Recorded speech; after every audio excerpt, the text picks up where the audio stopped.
Councilmember Fisk-Becker. Here. Councilmember West. Here. Councilmember Orr. PAC Member Arroyo. PAC Member Allstrand. Here. And thank you. Our first order of business prior to convening as the PAC will be a presentation and an action item on the Regional Housing Trust Fund. Yeah, I'll kick off the presentation. Good afternoon, everybody. This is Executive Director Burks.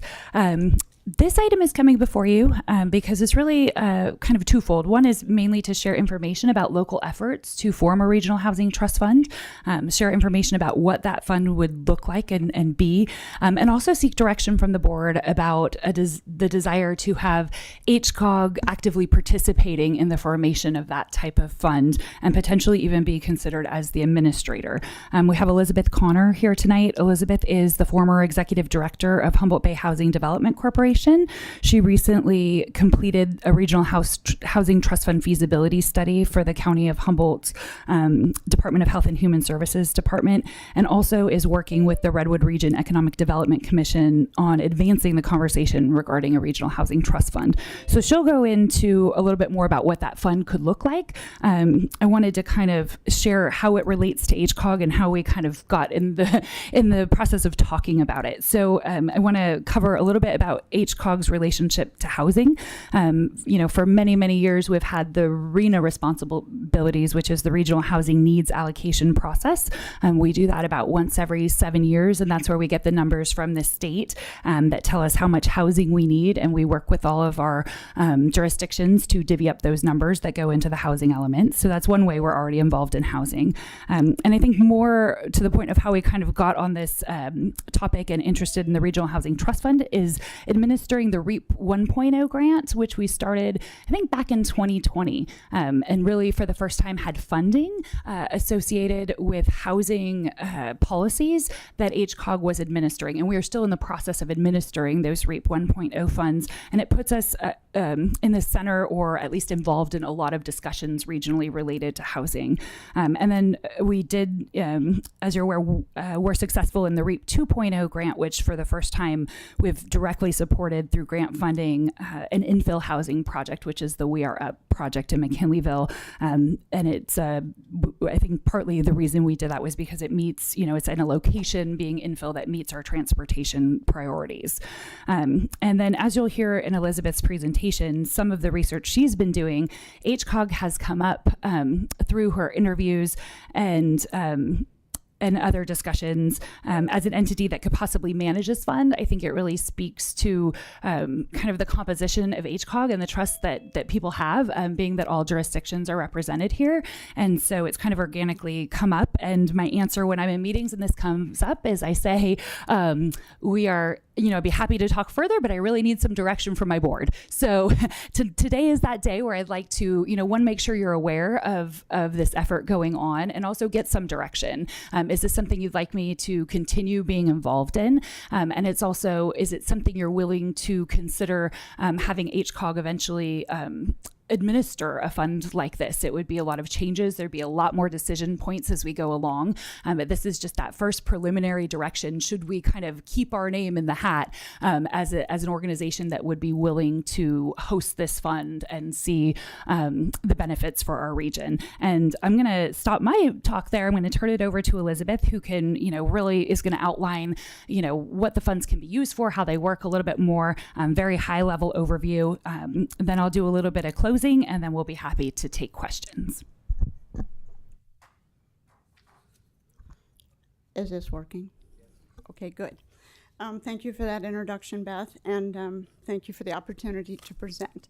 As you all know, the shortage of housing, especially affordable housing, is acute right now. It's leading to higher home prices, higher rents, and an increase in homelessness. This is not only a tragedy for the people that are paying too much for their housing costs, leaving too little for medical care and food, but it's also a significant drag on our local economy and on our economic development efforts. Last May, the Eureka Chamber of Commerce conducted a survey of their members. 54% stated that their employees struggled to find adequate affordable housing. 49% said housing issues made staffing their businesses or organizations more difficult. And yet we have new industries also coming in. So housing trust funds, sometimes called affordable housing trust funds, are one of the tools in the toolbox to create more affordable housing in Humboldt County. So what are housing trust funds? Housing trust funds are distinct funds established by cities and counties to provide dedicated, ongoing public revenue to support the development and preservation of affordable housing. Let me break that down for you. So the funds are in trust and dedicated to affordable housing and can only be used for that purpose. They can't be taken out like the general fund or city budgets. They must be used for that purpose.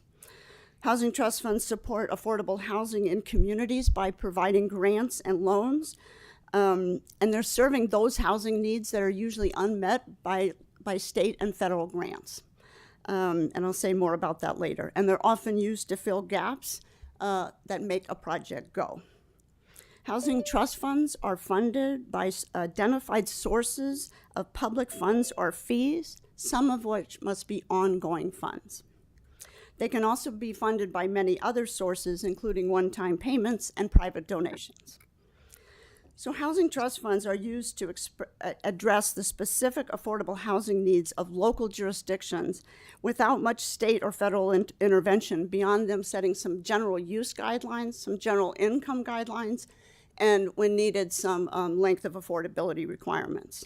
And because these trust funds are designed without state and federal intervention, they're more flexible than almost any other source of funding for housing, and I'll talk about that more. And so it will allow us to produce more affordable housing, and that's why more jurisdictions throughout the country and throughout the state are forming trust funds.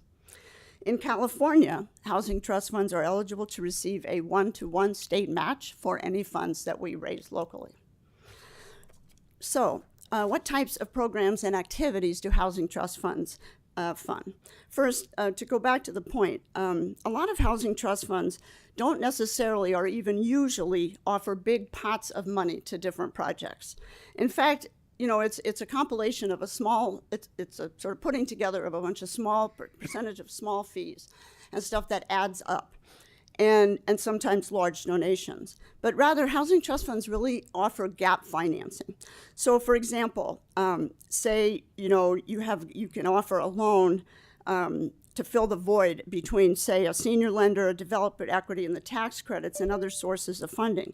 The ability to have the flexible gap financing with low interest loans means you also can leverage other funding and help make the whole project go. Additionally, and important for our locality, low-interest deferred pre-development loans to nonprofits and small local developers allow them to conduct the studies, that pre-development studies that are needed to get the large grants.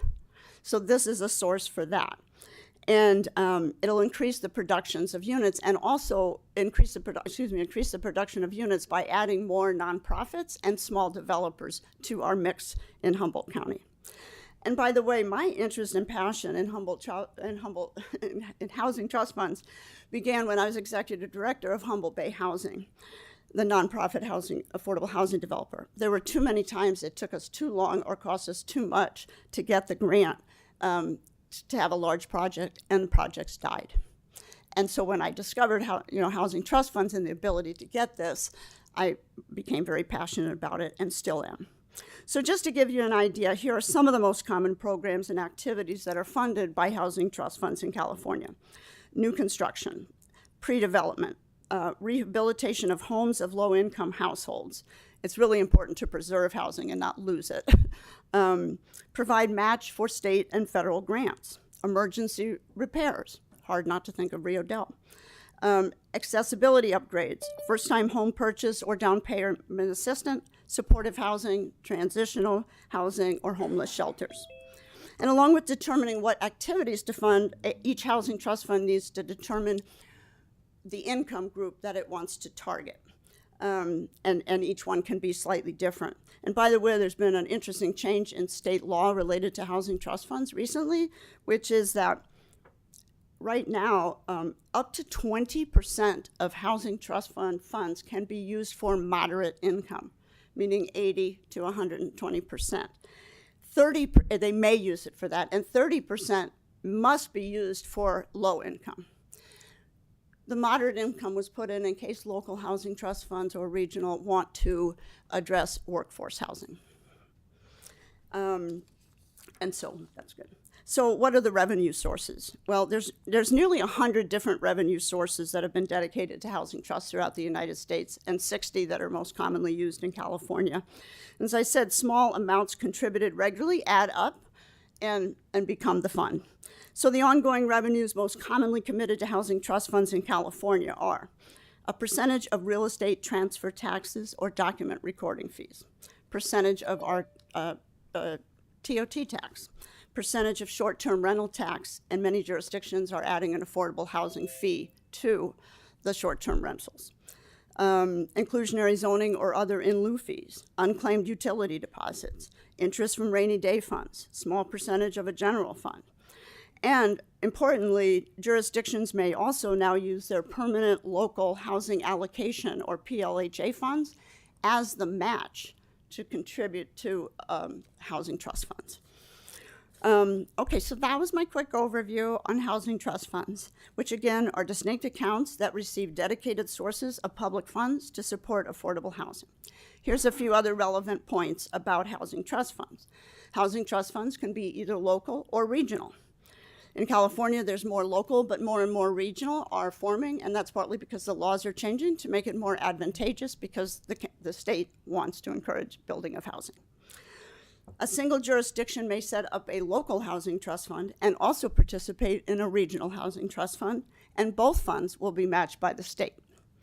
Currently, the city of Eureka and the county of Humboldt are in the process of setting up local housing trust funds, and their staff are also both interested in proceeding with the regional housing trust fund.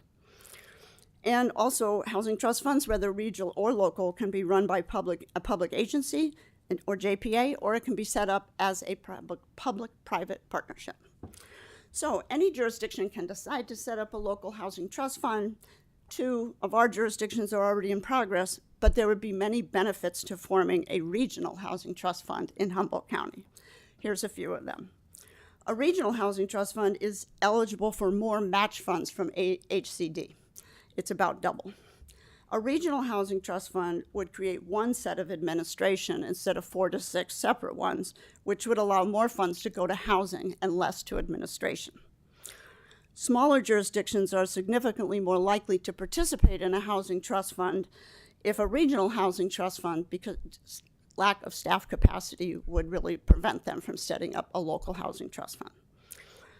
All participating jurisdictions can contribute their permanent local allocation, housing allocation funds, which together will add up to a much more impactful amount, and will make sure that they're used locally and don't have to be returned to the state, which is what happens if you don't use them.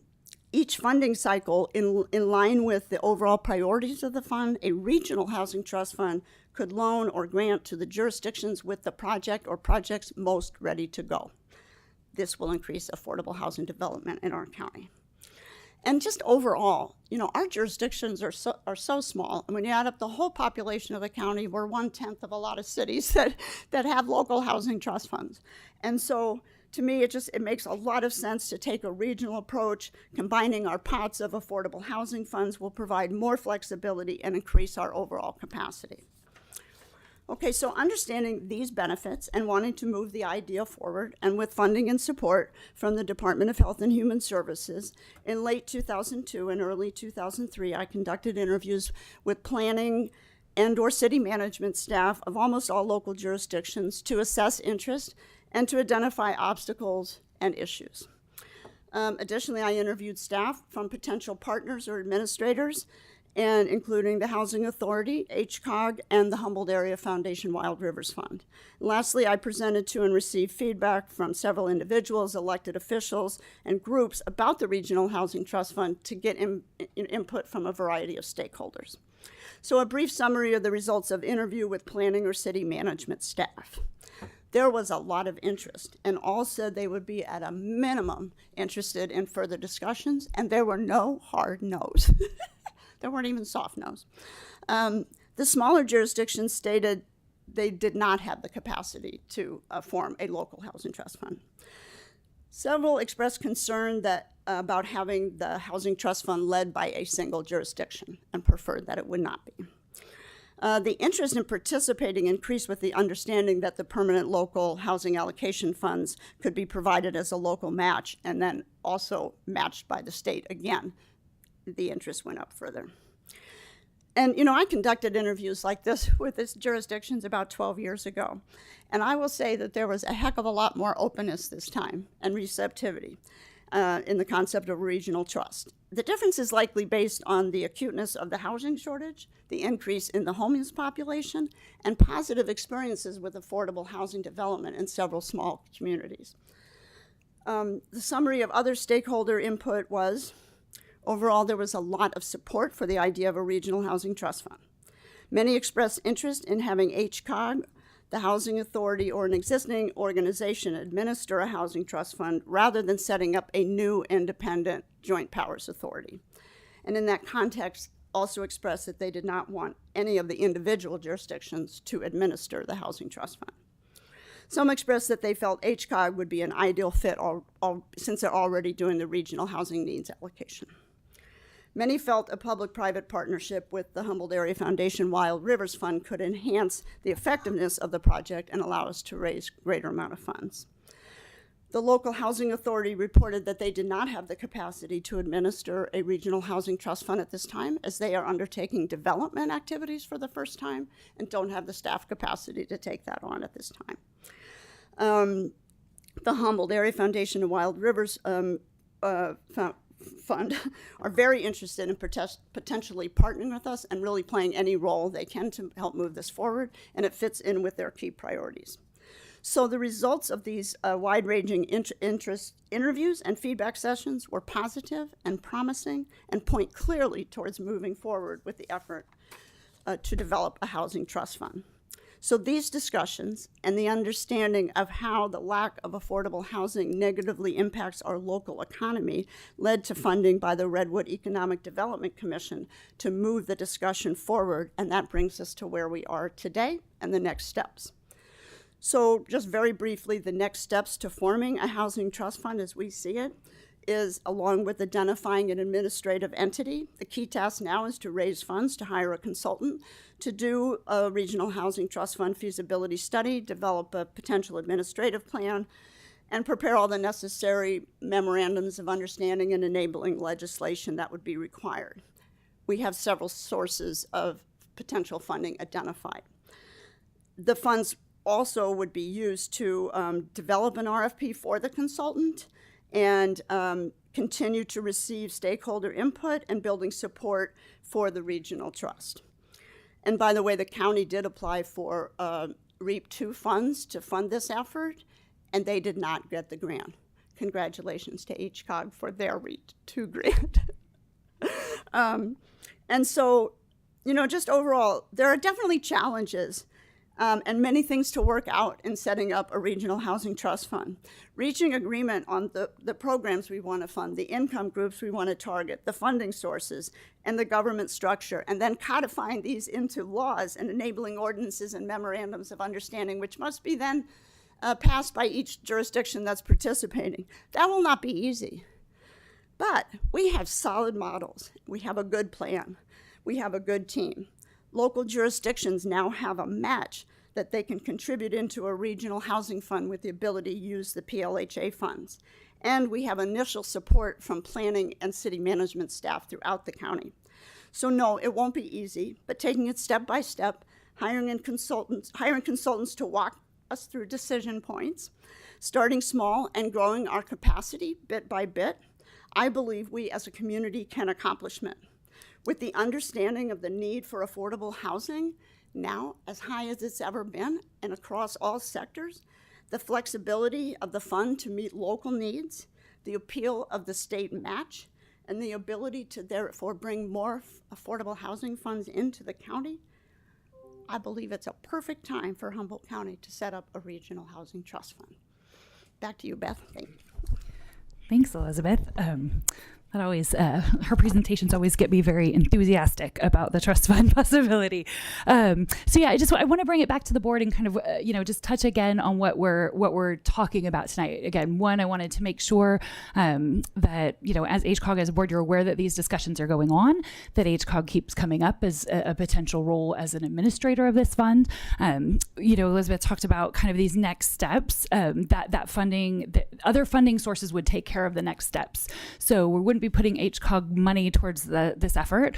At this point, I would be participating as a stakeholder, kind of, as I have been kind of through REAP and other ways that we stay involved in housing efforts. So really the question is, should we continue on this path? Should we stay being considered? And then, additional decision touch points, they would all be coming back to not only this board, but as Elizabeth mentioned, to all of the jurisdictions. So there's plenty to decide on, but this is sort of the preliminary, taking the temperature. Is this where you want to be putting some effort and some consideration? So with that, I think we'd like to open it up for questions, and then after that, we can take public comment.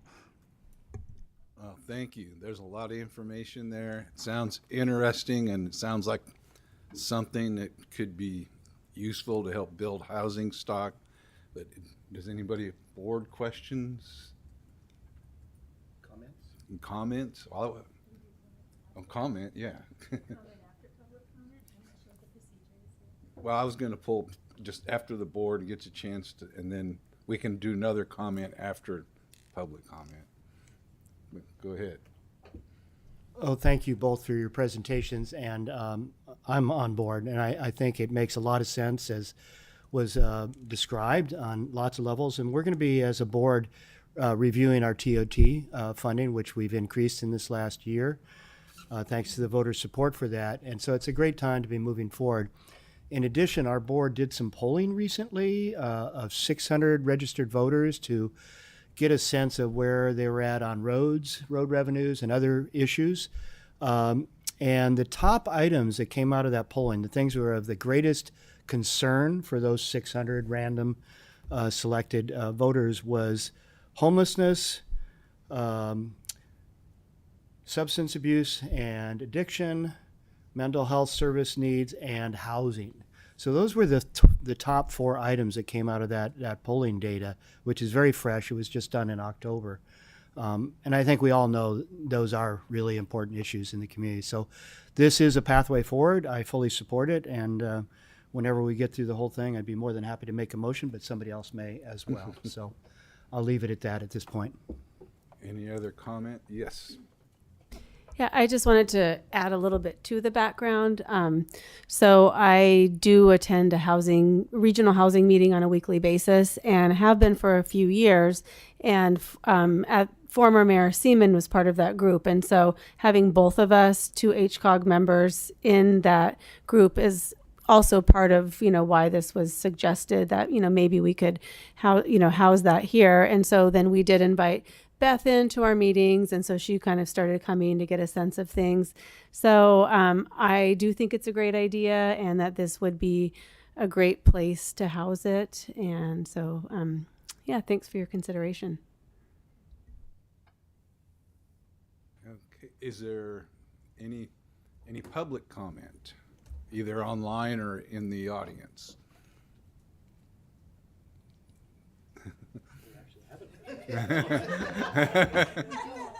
Okay, well, yeah. Good afternoon or good evening, whichever it is. My name is Kaya Scarda, and I've been on the, 25 or 27 years ago, I was a board member of the founding of Humboldt Bay Housing Development Corporation. And since then, I've been on several housing boards, including serving now on the Housing Authority Board of Commissioners. And so going back to Humboldt Bay Housing Development Corporation, I really got interested in this trust fund, and it has lagged all these 25 years. I think that this kind of a thing really contributes a lot. We have a coordination between economic development, transportation, housing, all of these things kind of fold together. And this could really help in siting, which is always a huge problem, development where transportation is coordinated with it. And I think it's a really good thing that we could promote. And I love the idea of everybody being involved, all the different in the regional, because we can't do it on these little ones. It has to be a major coordinated event. And so I think any interest that you have in seeing this go forward would be a great thing. I hadn't planned on speaking, so this is off the top of the head. So thank you. Thank you. Yes, you did.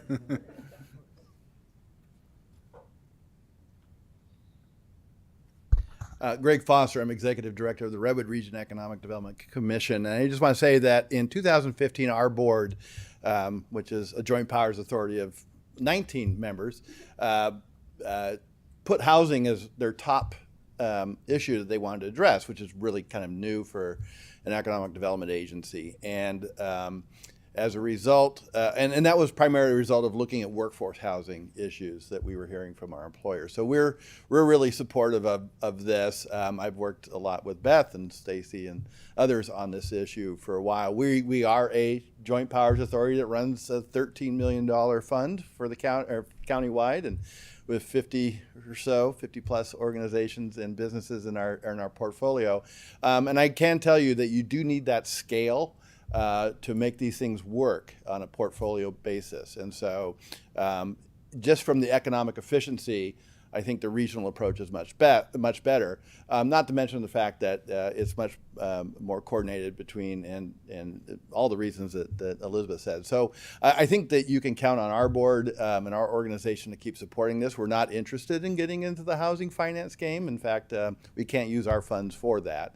But I am looking forward to working a lot with Beth and others on advising on how to the fun, the benefits and the pratfalls and the challenges of running these kind of programs. But again, I think scale is important, and that's why you do these kind of things regionally so they can support themselves. And REDEC is self-supporting on its loan program. We don't receive any other direct support. So everything you see us do, we do through the earnings that we get through our program. So anyway, I encourage you to move forward. Thanks. Thank you. Any other in-house public comment? Darlene Spear, it looks like, online. Hi, my name is Darlene Spoor from Arcata House Partnership, and we do affordable housing, and this would be life-changing for us. Having an opportunity where we can bring funds into the county, where any nonprofit affordable housing developer has an opportunity to access support of this kind. I really encourage you to consider this. I think it will be it will benefit our county in ways that we just don't even know yet. Thank you. And thank you. And Colin Fisk.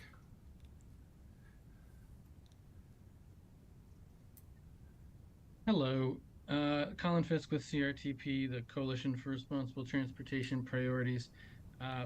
Just wanted to briefly say that we support this idea, and I think HCOG is well positioned to support, well-sited and well-designed infill housing and make sure that it, is aligned with the region's housing and transportation goals. Thank you. Thank you. And Latanya. Hi, thank you for taking my comments. I just wanted to say, I think it's a good idea that there is a way to deal with the homeless problem in Northern California. The person who just spoke, she just laid out the way the program is funded, and I think it's really neat. It's a little bit above my head.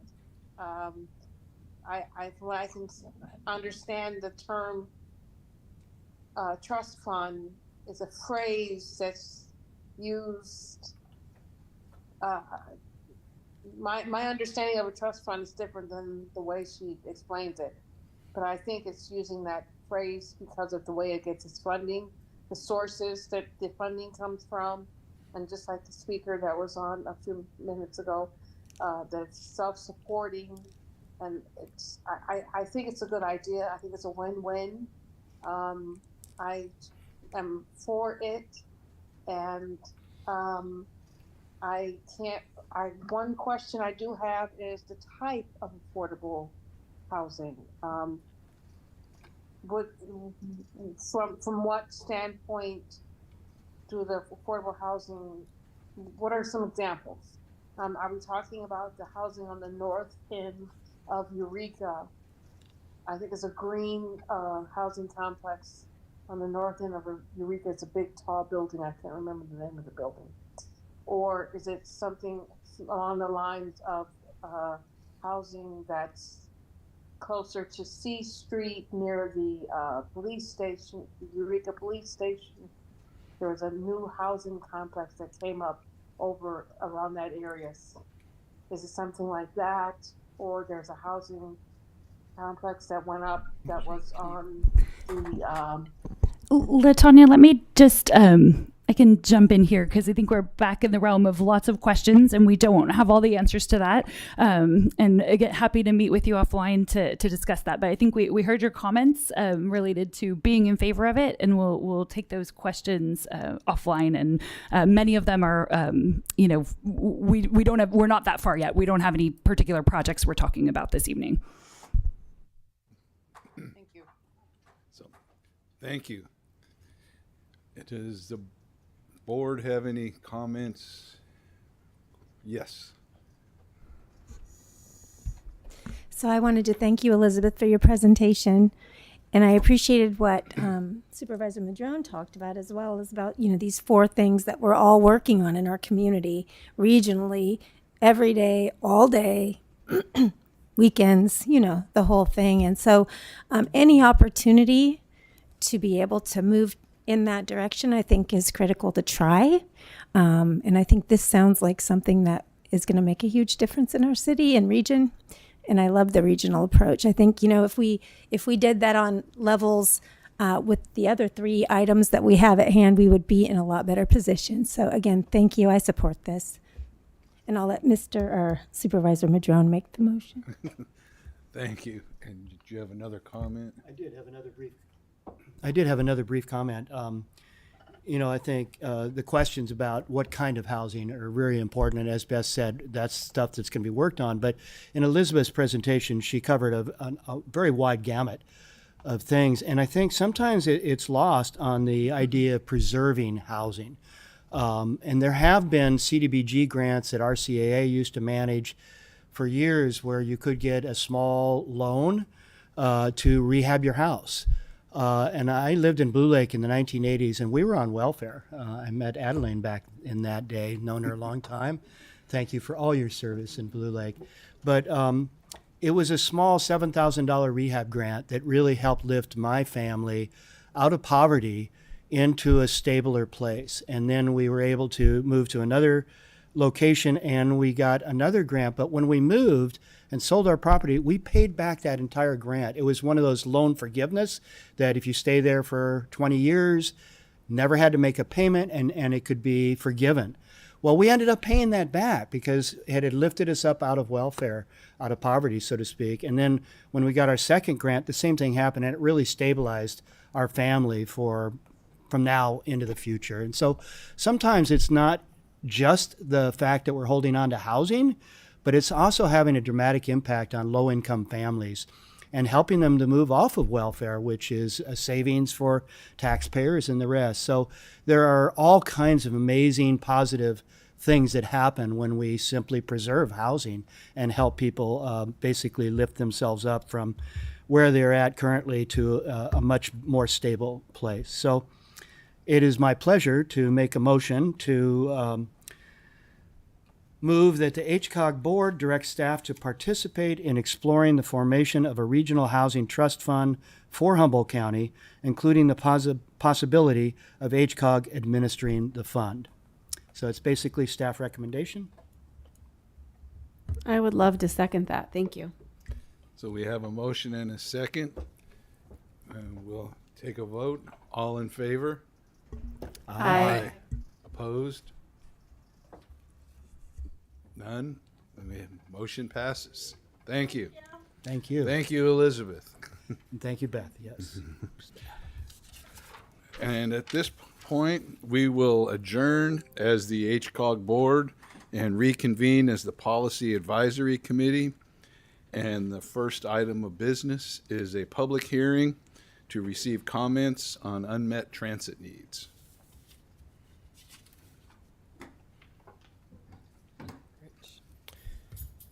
Good evening, Associate Planner Stevie Luther. I'll be giving the presentation this evening. So this item is the annual hearing on unmet transit needs, and the purpose is to hear from the public on any transit needs that are not being met in the region. We realize that there's a lot happening with public transit. There's some innovations occurring and just some general interest. So I took the opportunity to go to the jurisdictions and provide a presentation along with the annual hearing. So I've been to all of your jurisdictions last month, so some of this will be a repeat, but for the benefit of the public and others who may be listening tonight, and there is a little bit of new information as well. So to begin with, this is in accordance with the Transportation Development Act, the TDA funds, and administering the local transportation fund. And this is just an overview of the funding that has come through in previous fiscal years that is used for both public transit and non-transit streets and roads purposes. In looking at the annual ridership over the last 4 years, this just shows a large drop that occurred during COVID, and that ridership is increasing. In fiscal year 22-23, there were a total of 446,000 total one-way passenger trips on the Humboldt Transit Authority lines, including the Redwood Transit System, the Eureka Transit System, Southern Humboldt Intercity, the Willow Creek Intercity, as well as the Dial-A-Ride. And then looking at the Arcata and Mad River Transit System ridership, we saw a similar kind of pattern of dropping off during COVID and then starting to recover a little bit slower in Arcata, but nonetheless increasing. And then the city of Fortuna maintains a transit program for adults over 50, and this is their ridership numbers. They've seen a fairly large increase this year. So this is a little bit of information about the reasonable to meet criteria. Whenever we get an unmet transit need, our Social Services Transportation Advisory Council looks through HCOG's adopted criteria to determine if it's reasonable to meet. We recently got a triennial performance audit, and they made some recommendations about how we could make a few adjustments to our reasonable to meet criteria. The SSTAC reviewed and those criteria and recommended that your board adopt revised TDA rules and guidelines. And those changes are fairly minor, but they would include, in addition, that an unmet need should have sufficient broad-based community support, which would mean that people likely to use the service on a routine basis would make a minimum of 2 requests during the UTN cycle. And the reason for that is just so that we know that there's like wider interest, and we wouldn't have to further analyze just a one-off type of request. And then there's also some direction to adjust the language in the TDA rules to look closer at estimated subsidy per passenger trip and passengers per vehicle hour. And that's already in our definitions, but we would just be making it more clear for staff that we would always do that additional analysis and help determine the viability of a new service. So we'll be coming back with a future agenda item to get that adopted. So these are just some of the performance measures that we traditionally look at. The fare box return ratio, the TDA rules require a 10% minimum.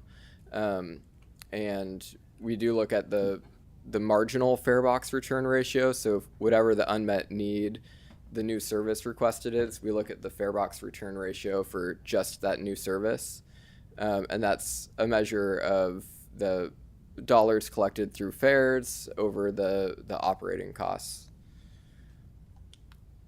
And some other standards that we'll be exploring are the operating subsidy per passenger trip, which can kind of better measure the effectiveness of a service in terms of how many people are on the bus for how much it's costing to operate.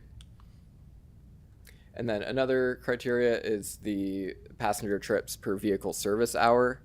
We can see that in recent years. This is increasing for the HTA routes, and it measures the productivity in terms of how many riders are using a service. You can see that in Eureka, there are a higher number of riders per passenger hour, just reflecting the denser use and shorter distance to travel. So these are the performance criteria that will be analyzed in the future UTN reports. And moving into some of the information about new transit innovations, HTA is working on a brand update to Ride Humboldt, and you'll see that logo around on different buses and other HTA promotional services.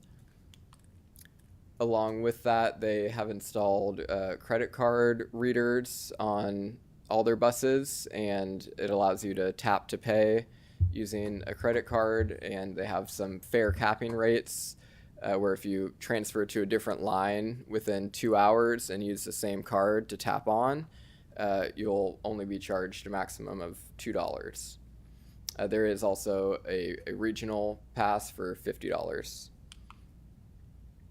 And there's been a lot of talk about microtransit recently that HTA has been putting in a lot of work on. The Dial-A-Ride system is open to the public on a soft launch kind of trial pilot basis.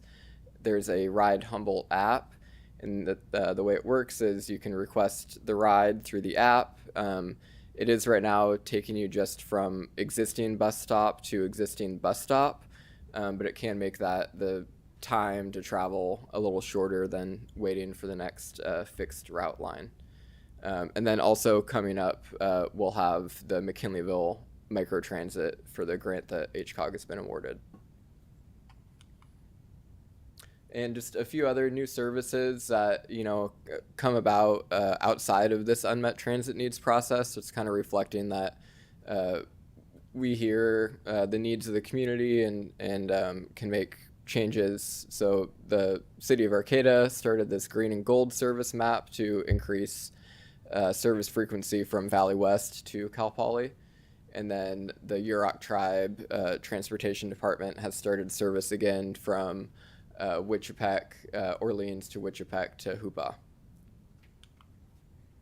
And then in January, HTA is on track to start the Redwood Coast Express route, which will be express from Eureka to Ukiah.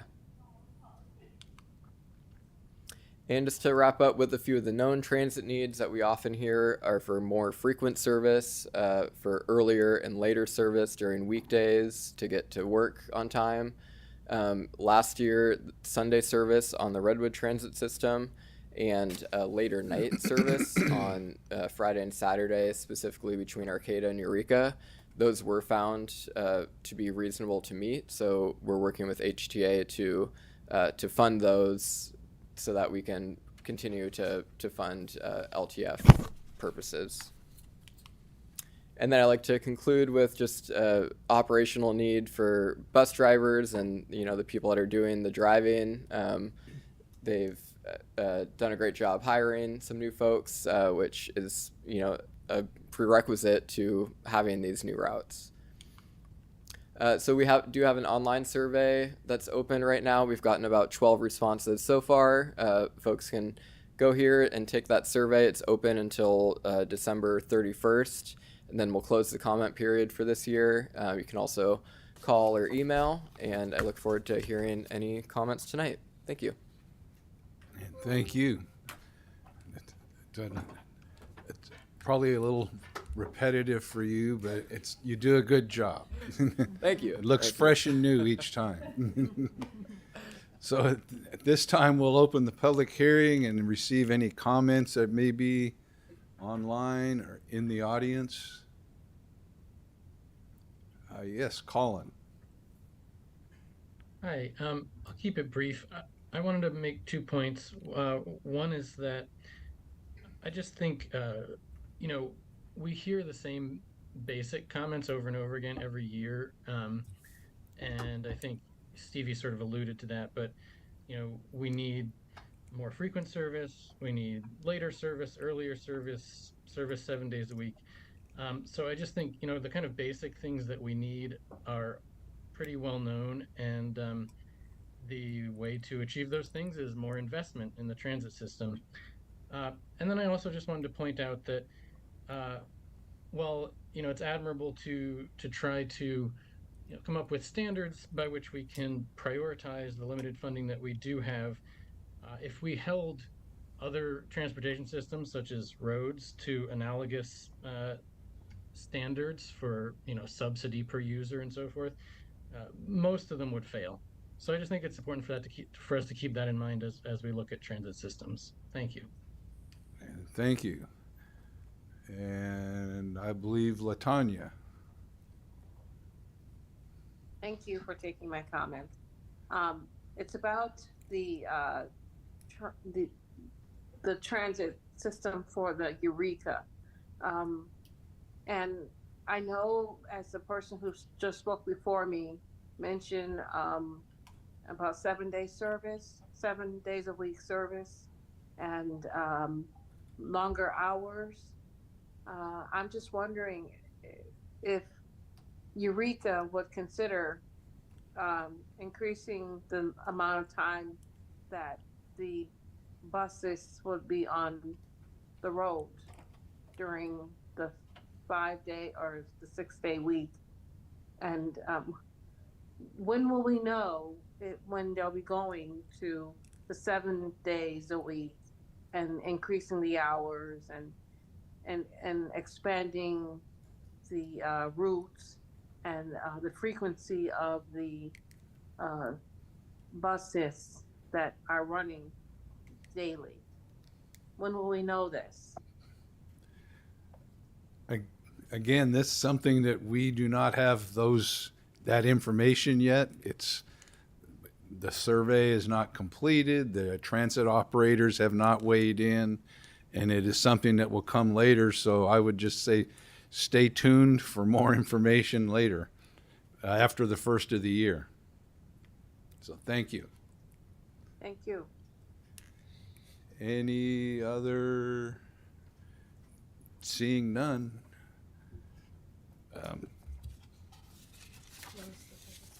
We'll close the public hearing, and you've got your work cut out.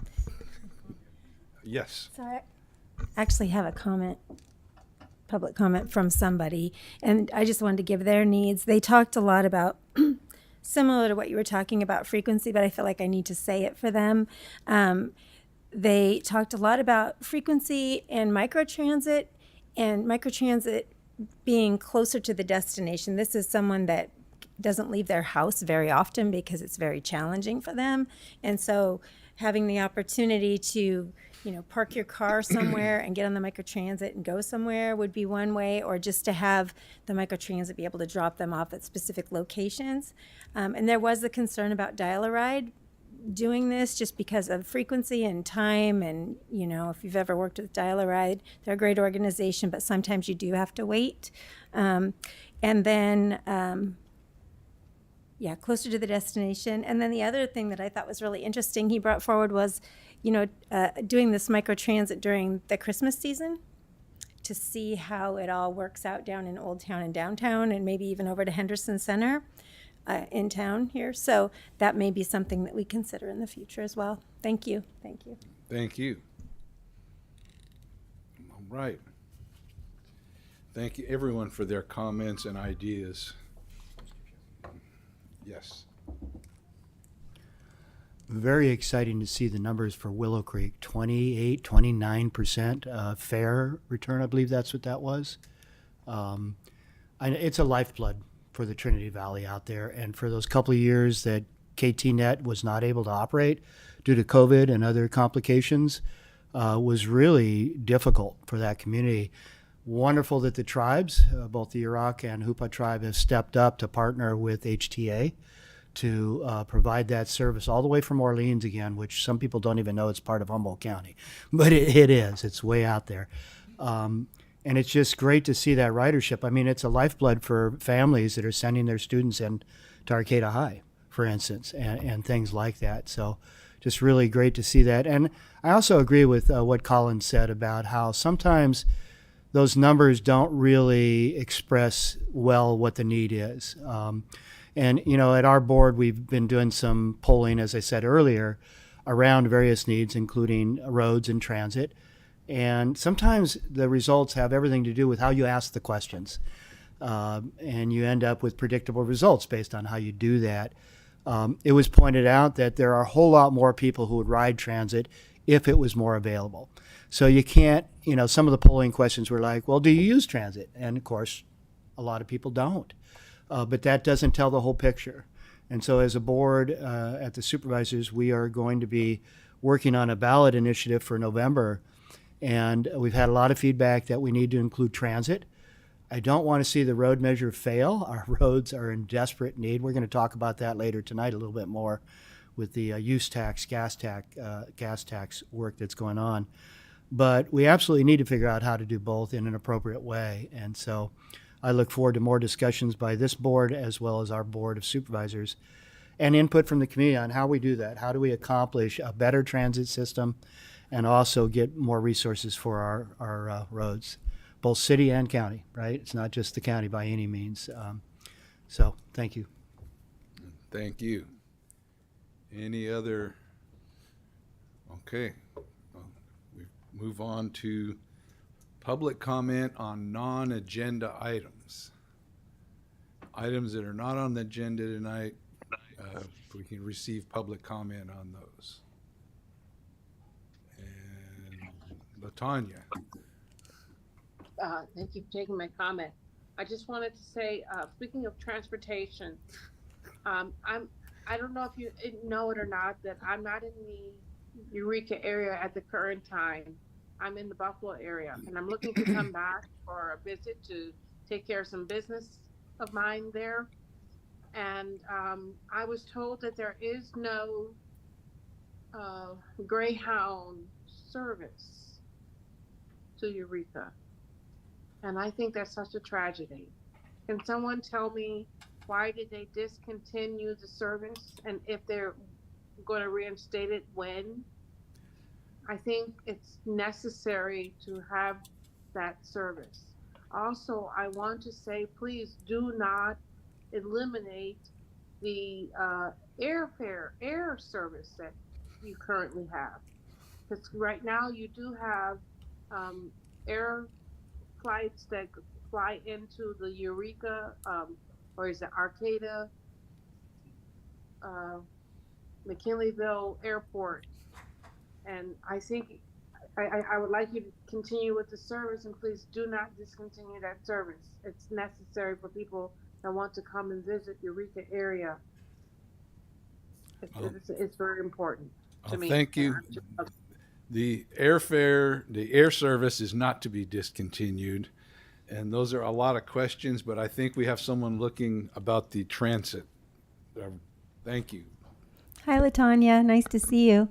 So it looks like, as I Googled to ride a bus back east, that they are running here. There is a Eureka bus stop. So maybe if you got online, that might help you out. Thanks. Well, I wanted to catch a bus from Buffalo to Eureka, and they told me that there is no Greyhound service.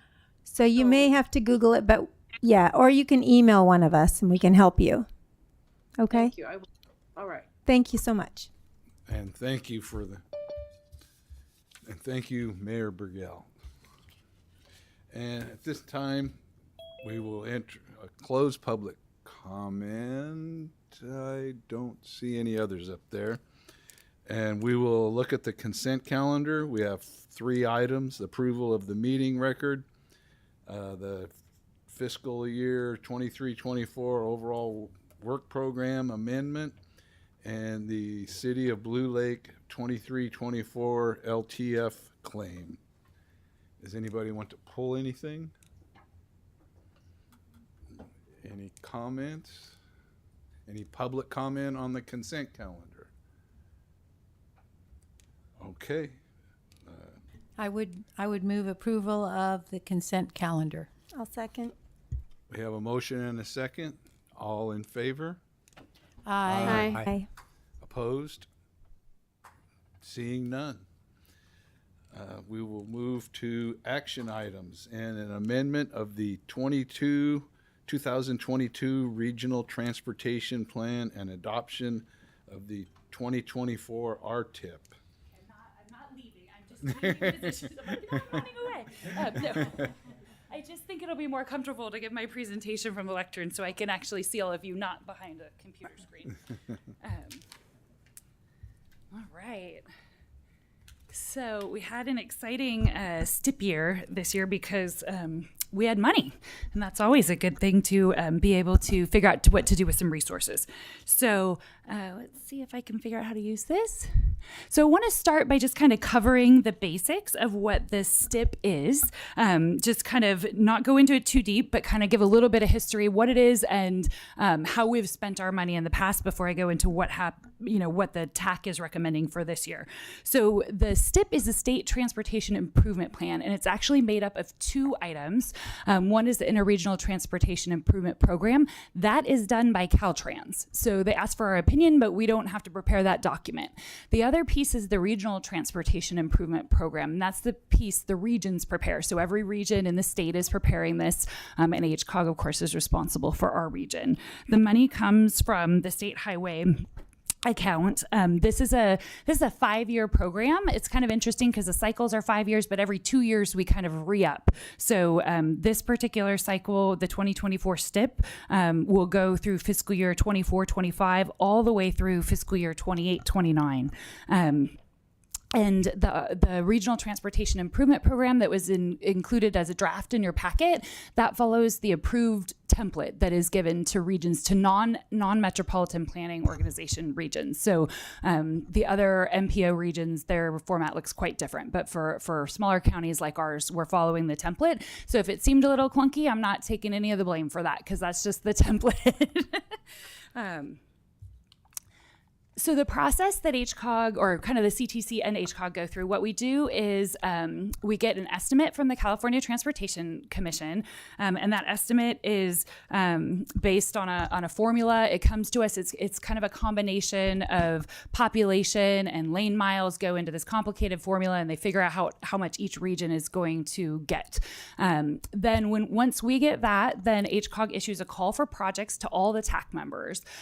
So we have on our TAC, we have all of the public works directors and the tribal transportation managers. Any of them are eligible to submit a project. And so then once we receive those projects, the TAC reviews them and they work collaboratively to make a recommendation to your board. And that's what that draft Regional Transportation Improvement Program you have in front of you, that was, the TAC has reviewed that in its entirety and recommended it unanimously for approval to your board. So, after the TAC does that, we prepare it. And then what we're asking for tonight is to have the approval of it and adoption of that document. And then we're required to submit it to the California Transportation Commission by December 15th. And then there will be CTC hearings starting in January. There's a couple of them. And then final decision happens in March of 2024. And then we're geared up for that start of fiscal year 24-25. So we have done some kind of a look back of what kind of history has been used, STIP funds have been used for locally here. And this is a kind of a compilation. We looked at years 2008 to 2022.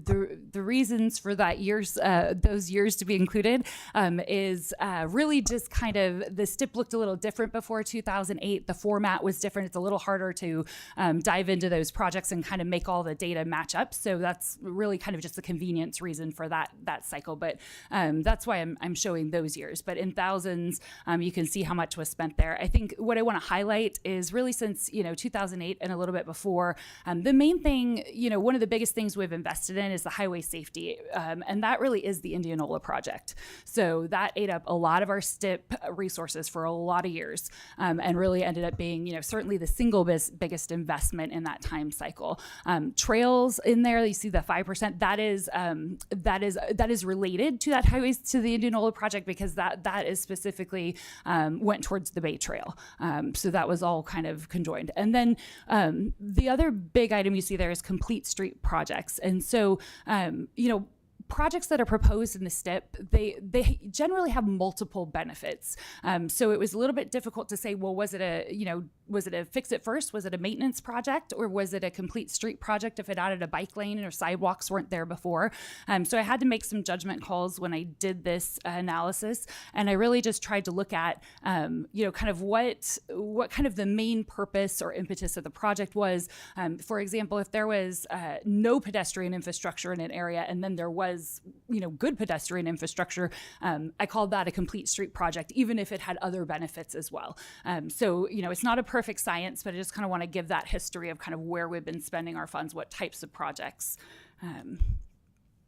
And then prior funding by jurisdictions, you can kind of see the Caltrans there has a big chunk. And again, that's that Indianola project because that technically is on their system.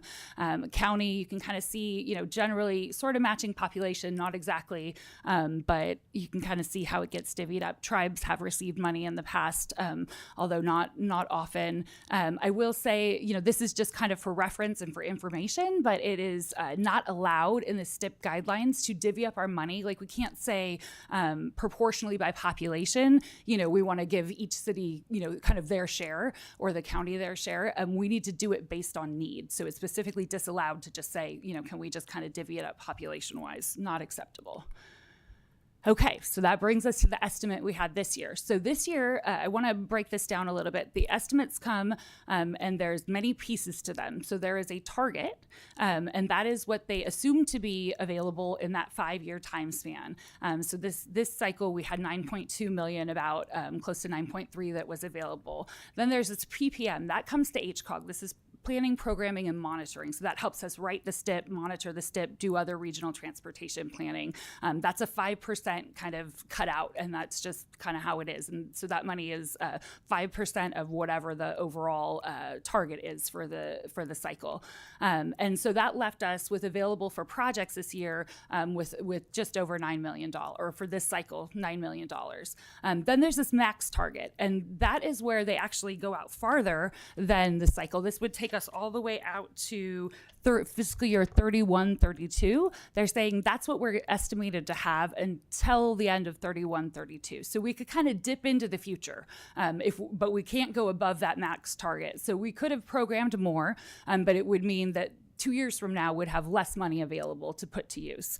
So there were a lot of discussions at the TAC of whether we should go to that max target and program everything out now. And you'll see later in the presentation, we do go a little above the target, but well below the max. And I think the feeling was, we don't always know exactly what needs are going to come up, and we don't want to program us out for the next decade and not have any capacity to make changes or, take urgent projects on if they're needed. So what the CTC is expecting to see when they review the regional transportation improvement programs, the types of projects they're looking for are safety, complete streets, active transportation, rehabilitation projects are specifically allowed, and then they want to make sure that it's compatible with a regional transportation plan and that community engagement has occurred. And if you've read through the draft RTIP, you'll see there's a section in there about community engagement. There's several ways we can do community engagement. You can do it on kind of the project basis, which is a lot of the projects that have come into the program this year. They had their own engagement prior to going through our process. But then this is also a community engagement process. We have the TAC, it's a notice public meeting. We have our board. So, all of these things kind of are a chance for the public to get involved. So we document all of that in the draft RTIP. So then we have, again, the expectation for it to be compatible with our regional transportation plan. So that's VROOM 2022. And really the objectives we pull out of there that are related to the projects that go in the STIP, which are really capital projects for construction.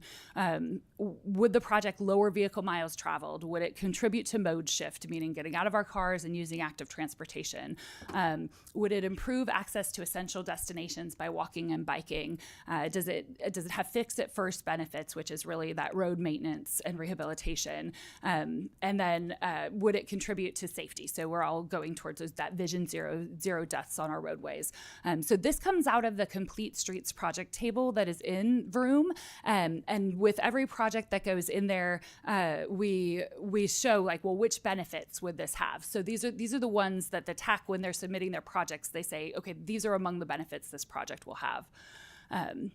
And generally speaking, VROOM says that generally speaking, we expect projects that meet more of the objectives will become the top priorities in the region. And I think the reason it says generally is because just understanding that even, for example, a rehabilitation project could be really important, but it may not meet all the objectives.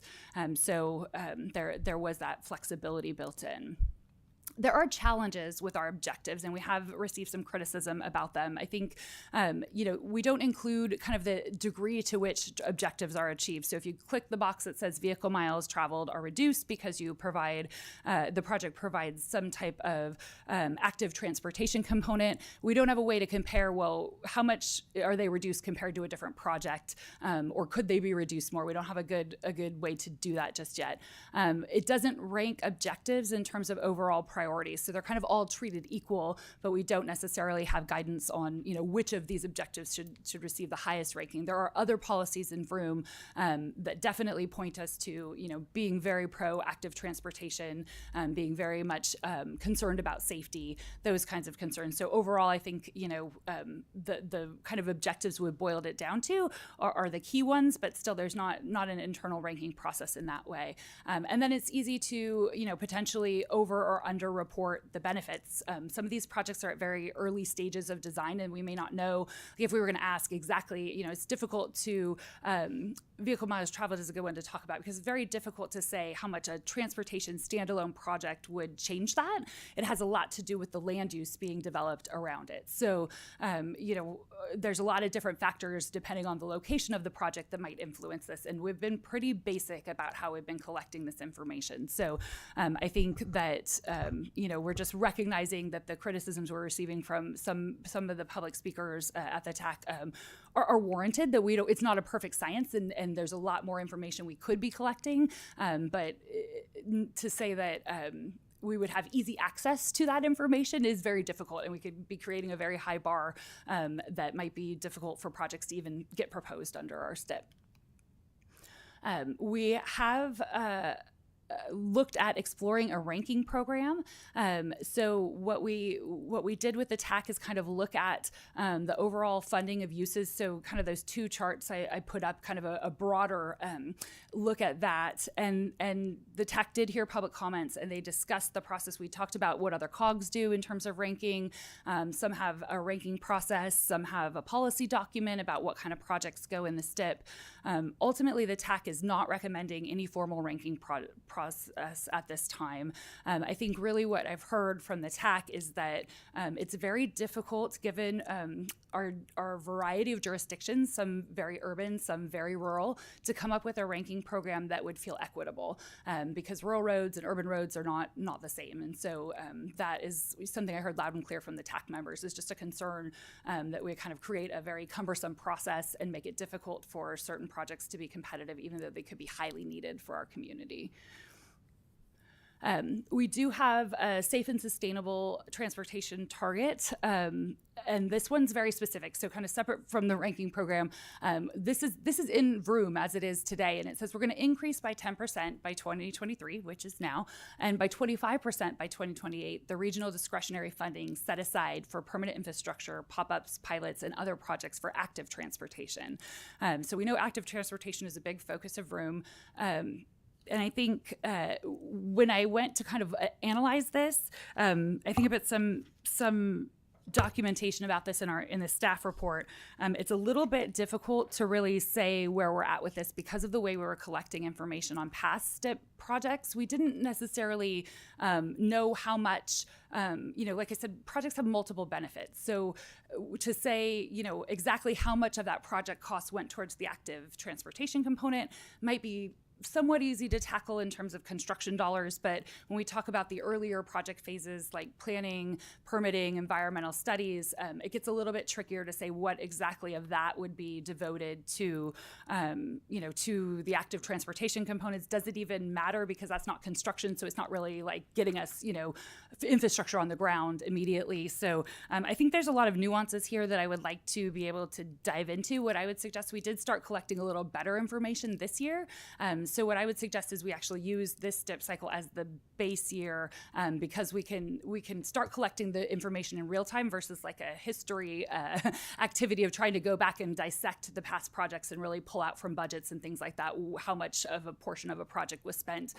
It was a rabbit hole that could be somebody's full-time job, and I think maybe it's just cleaner to start fresh and use this year as baseline so we can move forward and make sure we have what we need to show that we're meeting this criteria. But just, for projects that had gone forward that had active transportation components. So it's not quite answering this question, but just what projects that came forward from that 2008 to 2022 era, there was about 43% of STIP funds were spent on projects that included significant complete street improvements. This round, it's closer to 82% of the funds that have projects that benefit mode shifts. So there is that increase, but again, it doesn't tell us kind of dollar for dollar what's going into the active transportation components of the project. So that brings us to the exciting part, which is the TAC recommendations for this cycle. So we're going to go through these projects. I'll try to keep it relatively brief on each one. But this is the suite of projects that the TAC recommended. And I will say that although there were a little bit of changes to maybe the phases that got funded on particular projects, all of the projects that were brought forward by the TAC members, we found a way to build into the recommended suite of projects. And there is a priority ranking. The STIP requires us to rank in priority because it is an estimate that they give us. And so in the event that funds would fall short, they want us to rank projects so that they would know kind of which projects would, and essentially they don't fall off the list, they get delayed to future cycles. And so we don't have to necessarily rank like 1 through 8 because we have 8 projects. We can put them in buckets. And so the methodology we used here was really looking at a combination of, how many objectives in the regional transportation plan did they meet? So how many room objectives?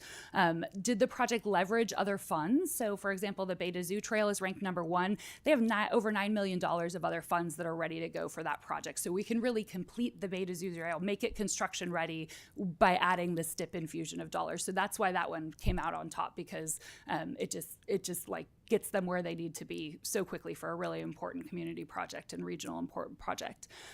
So then the others we looked at in that second priority, the interchange projects in Arcata and Fortuna, those are projects that have already started and gone through a first phase. So they're kind of like moving along in the project phasing. And so keeping the STIP funding going for those projects is important because it keeps the projects moving forward. And as we'll learn, they're pretty important projects. Along those same line, the Redwood Drive Complete Streets project was ranked in that number 2 category, along with Myrtle Avenue improvements, which is a lot of bike lane improvements on Myrtle Avenue. Those all go into the second bucket because again, they meet a lot of our room objectives. And then with the Myrtle Avenue project, they're also bringing a lot of city funds to that. So again, that leveraging of funds. And then projects that, third kind of, just kind of have one RTP or one room objective, and that's primarily the fix it first or rehabilitation. And those were ranked the lowest. Hubbard Lane is the last one on the list, and we'll see a little more about that one. That one's not actually included in VROOM right now, so we need an amendment to include that. So that's kind of our lowest priority because it wasn't already kind of pre-put on the list.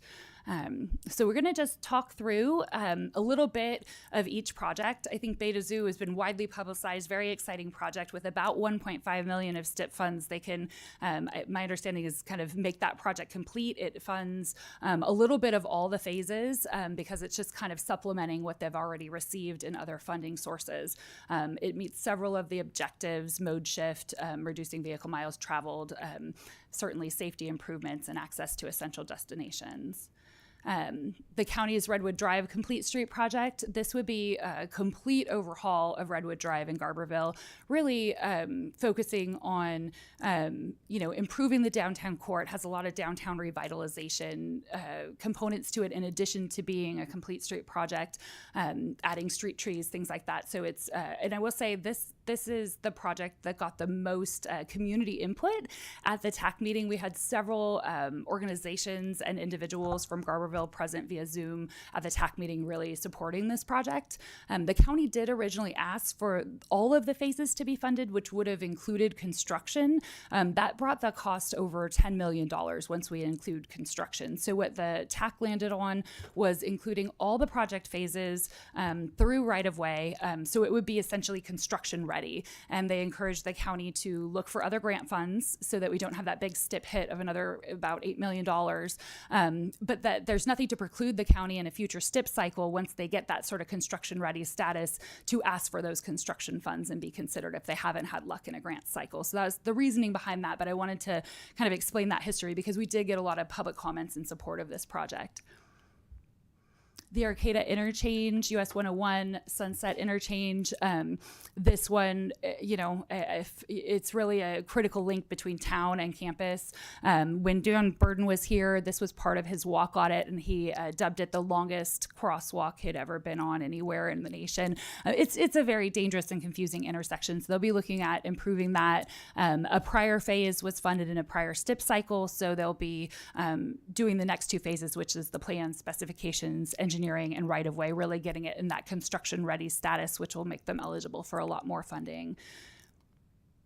Kenmar and Fortuna, similar concept, doing roundabouts at the interchange. Fortuna has no safe pedestrian access from the Riverwalk area to the downtown and the rest of town's core. Both Kenmar and 12th Street, literally there's just no pedestrian facilities whatsoever. So there's no safe way to walk or bike to those areas. So there's a lot of great things about this project that will create that safe linkage. So it does contribute to mode shift, Vision Zero certainly, and promoting the access to essential destinations and linking Riverwalk and downtown. And similarly to the Arcata project, they had funding, prior STIP funding that did the earliest phase, and now we're looking for the next two project phases, getting it construction ready. And then Eureka's Myrtle project. Myrtle, it's 5th to Harrison, and that's going to be bike lane improvements and some other road rehabilitation. We'll just really kind of complete that area, kind of intersects a little bit with the Beta Zoo Trail, but I think it's really adding bike lanes where there aren't any and where it's very uncomfortable to be a pedestrian and cyclist.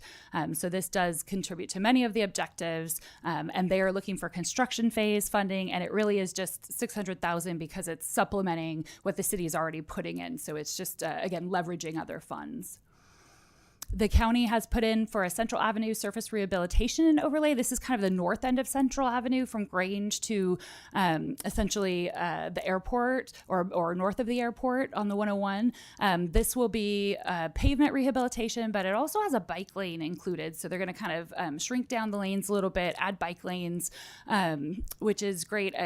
Just kind of a note that came up during the TAC meetings. This is a route that many students going to Dow's Prairie School, they're riding their bicycles on. This is very unsafe, so getting that bike a little buffer for them will be important, and the county brought this project forward.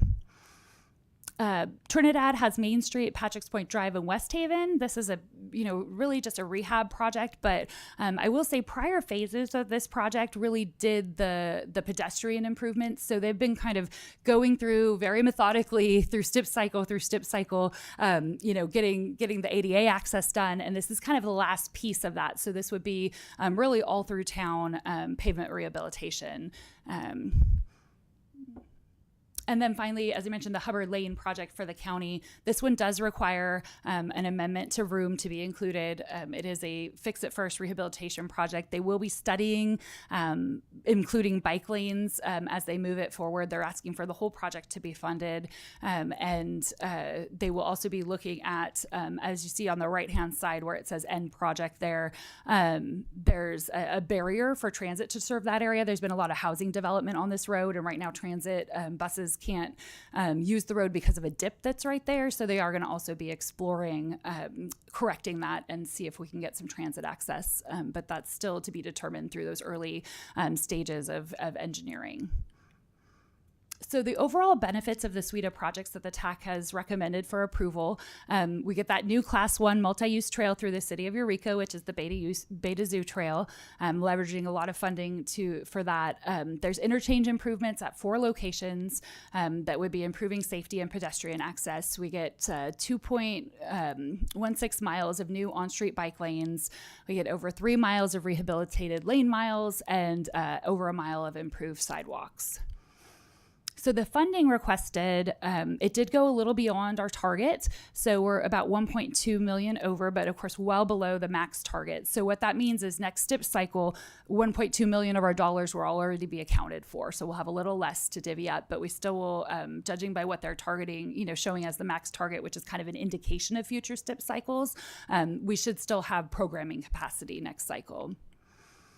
So the action requested tonight is, of course, to ask any questions, take public comments, and then, one, to include the Hubbard Lane project, we would need to amend VROOM and then adopt the 2024 RTIP. And then the next steps after that, I will, make any recommended changes that you give me tonight, compile the final appendices that go with the document, and then submit the document to the CTC, before December 15th. And that's it for me. We covered a lot of territory in a short time there. Well, I like to go fast, And you did it. Well, we will open the public comment. Okay. But is there any? Yeah, I was just going to ask that. Thanks for that great presentation. It is really exciting. So I just was curious. You said Myrtle Avenue improvement to Fifth to Harrison. Mm-hmm. So the bike lanes are being replaced? Because aren't there bike lanes there? Seems like I've ridden my bike there with my kids many times. Okay, yeah, then I may have misspoke. Yeah, if there's lanes there, I think the idea is to increase the comfort and improve the dimensions. Okay, Mm-hmm. and then will they be doing anything pedestrian as well? It seems like it's all sidewalked. I mean, I think it's all sidewalked. Yeah, so I think my understanding it's mainly the rehabilitation and the reconfiguration of the bike lanes. Okay, and the rehabilitation mean repaving? Mm-hmm. Yes, good. Okay. Yeah, so just to be clear, the reason, so the STIP will not cover routine maintenance. So if you're just kind of like overlaying existing pavement, that's not something the STIP will cover. But when we get to the point, like so many of our roads are, where they're actually failing, that's a rehabilitation project, and that can be funded through this STIP. So there is an important distinction there, but it is essentially repaving. But it's a bigger job than just sort of like a new overlay. Dig out. Thank you. Yeah, ask an engineer. Yeah. Yes, Mayor Jones. Yeah, hi. Thank you for the maps, especially in the packet, because I really like maps.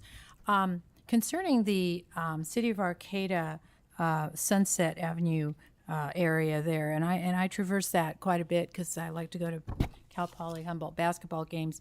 But I'm wondering when we can get some detail about what they're thinking, what the thinking is with reconfiguring that, because that is a very unusual intersection and very dangerous when you have students walking at night now when it's getting dark late or earlier.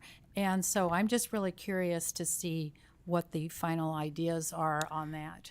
Yeah, I think there's a couple ideas they are considering, generally all surrounding, different roundabout configurations. They do submit for every project that comes in and is proposed for the RTIP, we get a project study report, which has a higher level of detail than what we include in the kind of summary packet. So I can share that with you. You can see the designs that they're looking towards. I know they had a public meeting just a couple days ago, just kind of sharing those initial design ideas, and more to come on that. I think they do want to get a lot of public input. As you mentioned, it's a very confusing intersection, and it's even the remedies still look complicated. But yeah, I think they're still very much in those early stages, taking in comments. But I can get you the details. Thank you. Mm-hmm. Supervisor Madrone, I think, has a question. Thank you, Mr. Chair. First, thank you to staff and all the TAC members for all their hard work on this. And I'm always impressed how the TAC representing all these different cities in the county come to unanimous decisions almost always. That is just not common in government when you're fighting over limited resources, but they're not fighting. No. I mean, it seems to me, I've never been to one, but it seems to me they're all working really well to try and recognize all of the district's needs, all the different municipalities as well as the county, and that is to be applauded. Mm-hmm. So thank you for that work. One question and then another comment. $32 million between now and 2032 or so. Mm-hmm. So it's about 8 or 9 years, and we're going to use $10 million now, which leaves about $22 million for 9 years. And if I do the math, that's about $2.5 million a year. Mm-hmm. So this is a banner year. Thank you. It's nice to get some funding after all the interchange funding and everything else. But I'm hoping that'll go up, because that's just not a lot of money for all the needs. But it is what it is, and we're grateful to be having some new money coming to the table in that regard. So that's just a comment. And not really a clarification, but I did the math correctly, I think, right? So. I think so. Yeah, it's not a lot. And I will say this is, there is some talk of it kind of being like one of the last great STIP cycles. And some of this will tie into the road charge discussion we're going to have later. So one thing that's happened that kind of bolstered this STIP cycle was the revenue from diesel fuel. So the revenue from diesel is a percent tax. And because of inflation, that's gone up very high. The revenue from the gas tax is a flat tax. It's $0.25 per gallon. So that has gone down. Yeah. But the diesel is compensating for that at this moment. That's not projected to continue. We're not going to have, hopefully, a runaway inflation indefinitely. So that's one of the challenges. But there's definitely, not great STIP cycles on the horizon, at least from what, kind of the projections are initially. That's great. Thank you for that. And, I too look for some nice discussions later tonight and ongoing in regards to the gas tax, the use tax, and those efforts there. And I guess that's later in the agenda. One other comment, and that is when I first took office 5 years ago, I realized that Scenic Drive, which everybody uses, was not even on the list to be considered. And part of that was the county had not stepped up to say, we'll take on the project. And that's my understanding. You don't get any projects on the list unless there's a jurisdiction that's saying, we'll take on the project. So the county did change that 4 or 5 years ago. It is on the list now and has its ranking based on different things. A lot of people don't realize that's actually the California Coastal Trail. And when we think about mode shift and other kinds of things, it's so critical. And it really is our Pebble Beach Drive without toll stations on either end. But it is a nightmare. I mean, it is totally rehabable, but it's probably 30, 40 million. And I just discovered recently that when that road, which used to be Highway 1, before Highway 101 was built, after the 64 flood. And when that happened, Caltrans was in a bind. They were taking care of Highway 1 or Scenic Drive, and they were also building this brand new Highway 101. So they talked with the county and said, we need to transfer Highway 1 or Scenic Drive to the county. At that time in 1967, there was an estimate of $13 million of needs at that time for repair on Scenic Drive, but we accepted it without any funding. So I'm very much looking forward to conversations with Caltrans and with the state legislature and our pro tem, Senator McGuire, about how Caltrans, the county, and other resources from the federal government through the highway infrastructure program can really bring Scenic Drive back into the majesty it deserves. It is an economic engine for that area, and it is just in horrible, horrible shape. Luckily, it's only 4 miles, but boy, it is a nightmare. So I'm going to be talking with my TAC representatives and others about really trying to at least get the initial phases of planning, engineering studies done, so then we can go after all those other monies and not try to get it all from HCOGS or STIP funding. But looking forward to that process. Glad it's on the list, and there's my little lobbying piece, I guess you might say, or a county project. And if I could add to that, thank you for those comments. And in one of the sections of the draft RTIP, I do highlight that there's kind of a theme to a lot of these projects that are on the list. You know, they're interchange improvements where it's unsafe, where highways have divided our communities. They are, you know, in the case of Central and Garberville, Redwood Drive, those are old highways. So, you know, there's just kind of this reoccurring thing where we're sort of left with these legacies that are really beyond our local resources to fix. So I do highlight that in the report. I don't know where that lands, you know, out in there, and we're going to do some more pointed sending that message. It sounds like, so we're going to be working towards that. But it is worth mentioning that you know, it's a, you know, even putting our resources towards Indianola for as many years as we did, you know, we really end up spending a lot of our local, what could be spent on our local infrastructure, you know, helping out the state system or the legacy state system. Thank you.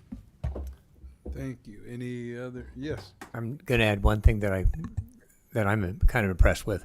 As a biker, I've found 2 places that I've really had awful time with, and one of them is Central Avenue, the North area. In fact, I thought that may be the most unsafe place for a road bike to go at all, and I've been cussed out and flipped off quite a few times because you can't get off the road at all. So that's just thrilling to hear. And I understand that also the area around Jacoby Creek on Old Arcata Road is being fixed, and that's the other. I thought that was the most embarrassing road in Humboldt County for a biker and for anybody. And so, thank you. It's about time those 2 things get done, so we can be a little more likely to use those roads. Thank you. And thank you.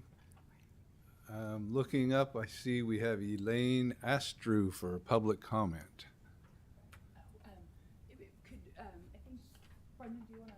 Brendan's here from Good evening. Can you hear me? I'll get him next. Hello? Yes, she can speak now. I'll get to our in-room comment in a moment.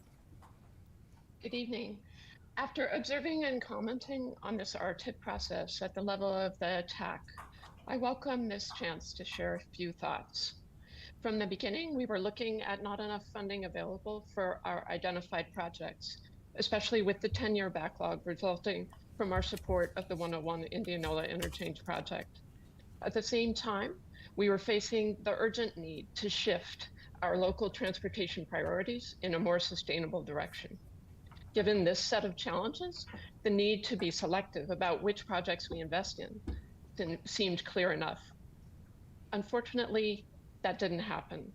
While the stated goal of our RTP is VMT reduction, most of the funding in this RTIP goes in the other direction, toward moving more cars faster. We chose to spread available funds across all the projects that the TAC brought forward. Highway interchange improvements, even ones with bike ped facilities tacked on, will not lead to mode shift. That's what the research says about VMT. During this process, what I noticed is the TAC did not appear to take public feedback into consideration as the RTIP states it did. Members did not seem to know about research on how to actually reduce VMT. They seemed unaware of recent tools for measuring VMT.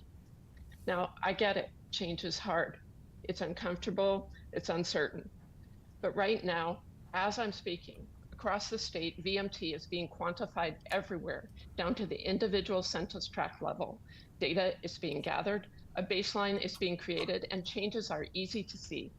I can see the data from my desk at home. People who control the funding levers can see results. If the board decides to approve this RTIP, we're acting as if there can be a big gap between what we say and what we do, and no one will notice. I find that gap to be troubling because for all the hours of prep and discussion, the result will be that people in this community still need a car to get around. I also find it inappropriate because we're asking the taxpayers of California to subsidize our resistance to change. This result makes me wonder if some different backgrounds and skill sets are needed to move us forward on prioritization. This is a time when the status quo is dangerously irrelevant. We need to act strategically with courage. We need voices with a focus and interest in sustainability to help guide us through the transition. As board members, you are responsible for decisions and outcomes. Tasks can be delegated, but responsibility cannot. If the TAC is unable to support our collective priorities, despite credible and repeated feedback, something has to change. Thank you for this opportunity to comment. Thank you. And we have a comment in the room.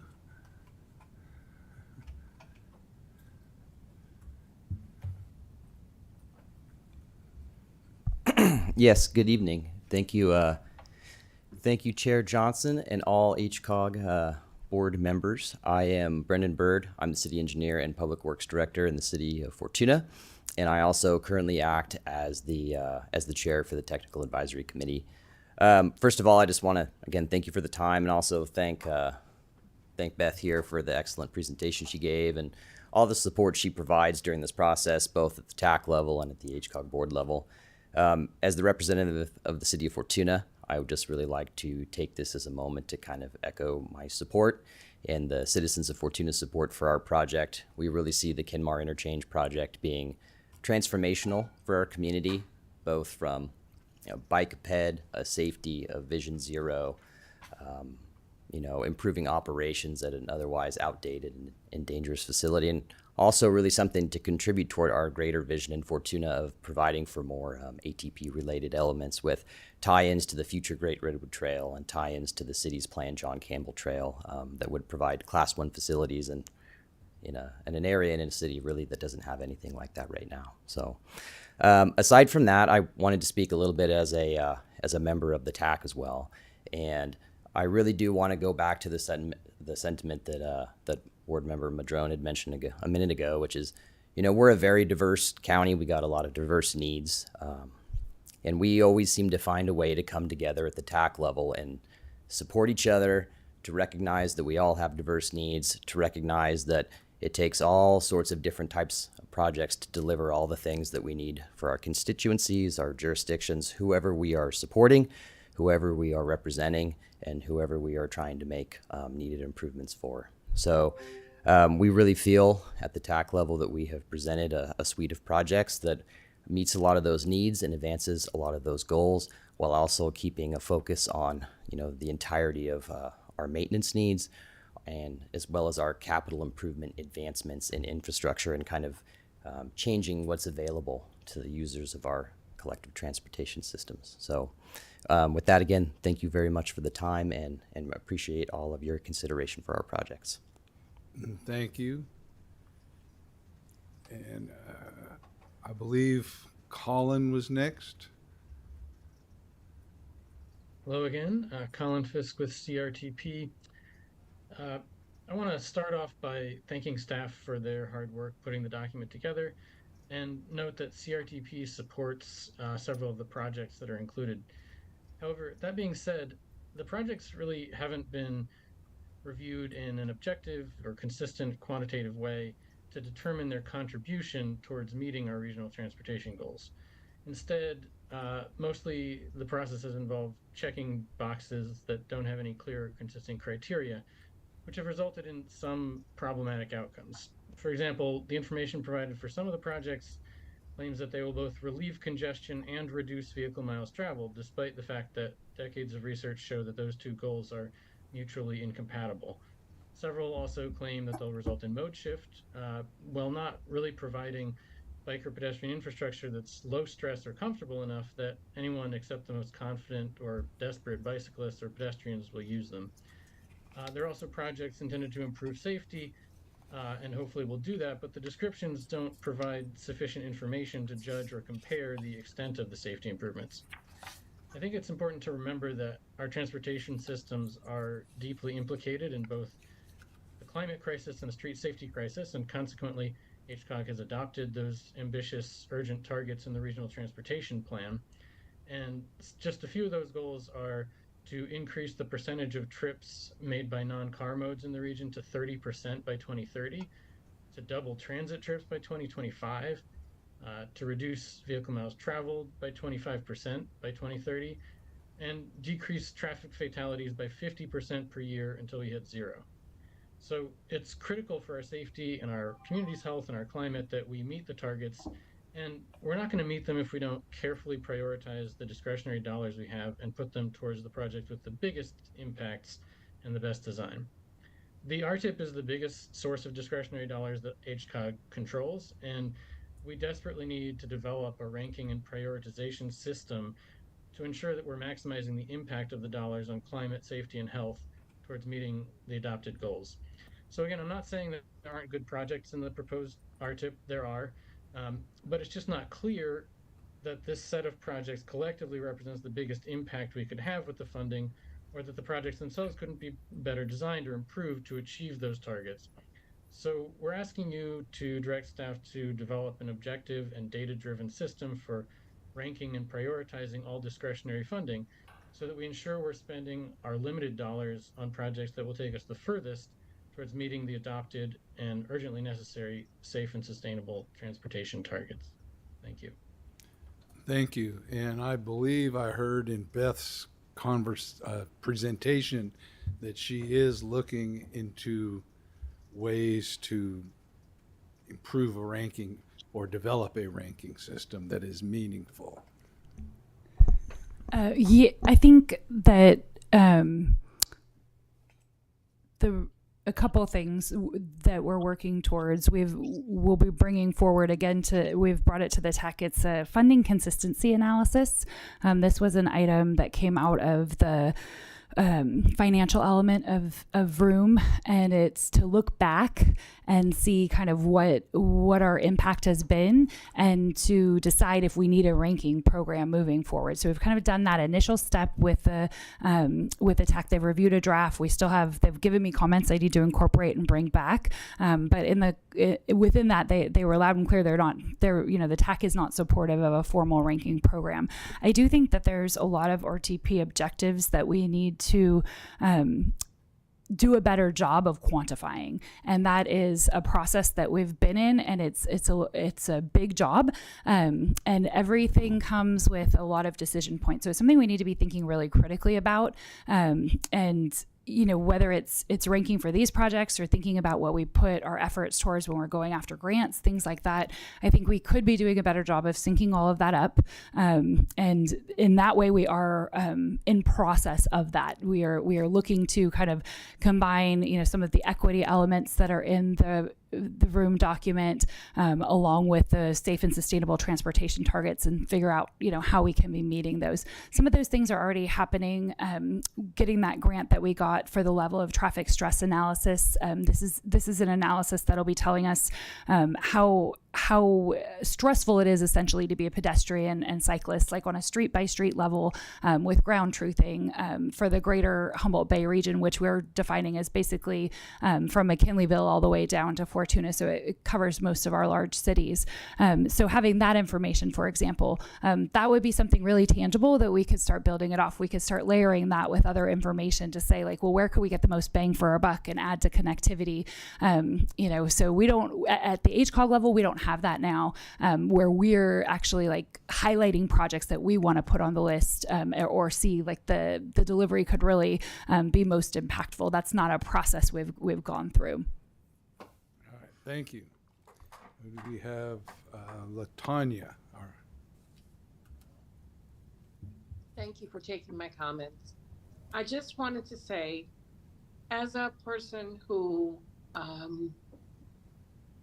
walk around the area in Humboldt County, Eureka especially, I just wanted to know, in the improvements that's going to be made as far as the new sidewalks, are they also including lighting? I hope I have this correct, the mayor of Blue Lake mentioned about it getting darker now sooner now at this time of the year, and lighting or being able to, for safety reasons, being able to have the new sidewalks lit so people can be safe walking to where they needed to get to. I mean, I'm just wondering, because I noticed that when I was on the Gold Route in Eureka, yes, the buses were running during the day, but at night I was seeing there was not much lighting, street lights. And I can see that walking, that could be a difficulty for safety, from a safety standpoint. And then secondly, I was asking is these new improvements that's going to be made throughout the region, are there in any way connected to the rail trail that was mentioned by Senator McGuire? the trail from Humboldt County to Southern California, I think it was. So I'm just wondering, is that also going to be tied into that? I will let our executive director Sure. address that. First off, on the lighting, sort of project by project, whether it's built into the design or not, some of these projects are not at the construction phase. So if lighting's to be considered, that's kind of a little bit further down the line. On the rail trail question and the Great Redwood Trail, I would say specifically the City of Fortuna's project actually does provide access to the Great Redwood Trail and intersects with that. Thank you. And thank you, LaTanya.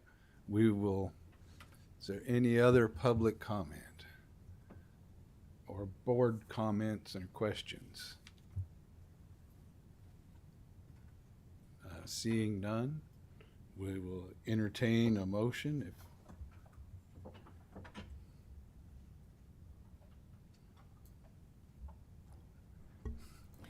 I would move that the PAC recommend the HCOG board approve Resolution 2323, amending the regional transportation plan to include the Hubbard Lane Rehabilitation Project, and approve Resolution 2324, adopting the 2024 Regional Transportation Improvement Program, and direct staff to submit the Regional Transportation Improvement Program plan to Caltrans and the California Transportation Commission. I'll second that. We have a motion and a second. All in favor? Aye. Aye. Opposed? Okay. We have a plan. We have a plan. And moving now to our second presentation with the road charge with Lauren Prahota of the California Department of Transportation. Yep, I believe she's joined us on Zoom and is probably ready to go. Oh, I think she was there. Oh, there she is. All right, Lauren, you can take it away. Yeah. Thank you. Am I allowed to share my screen? Yes, you should be able to. Okay, perfect. Let me go ahead and do that here just momentarily. Oh, that's not the right one. There we go. All right. Can we see that? Okay. All right. We can see it. If it matters, you're not in presenter view. Right, I'm not. Thank you.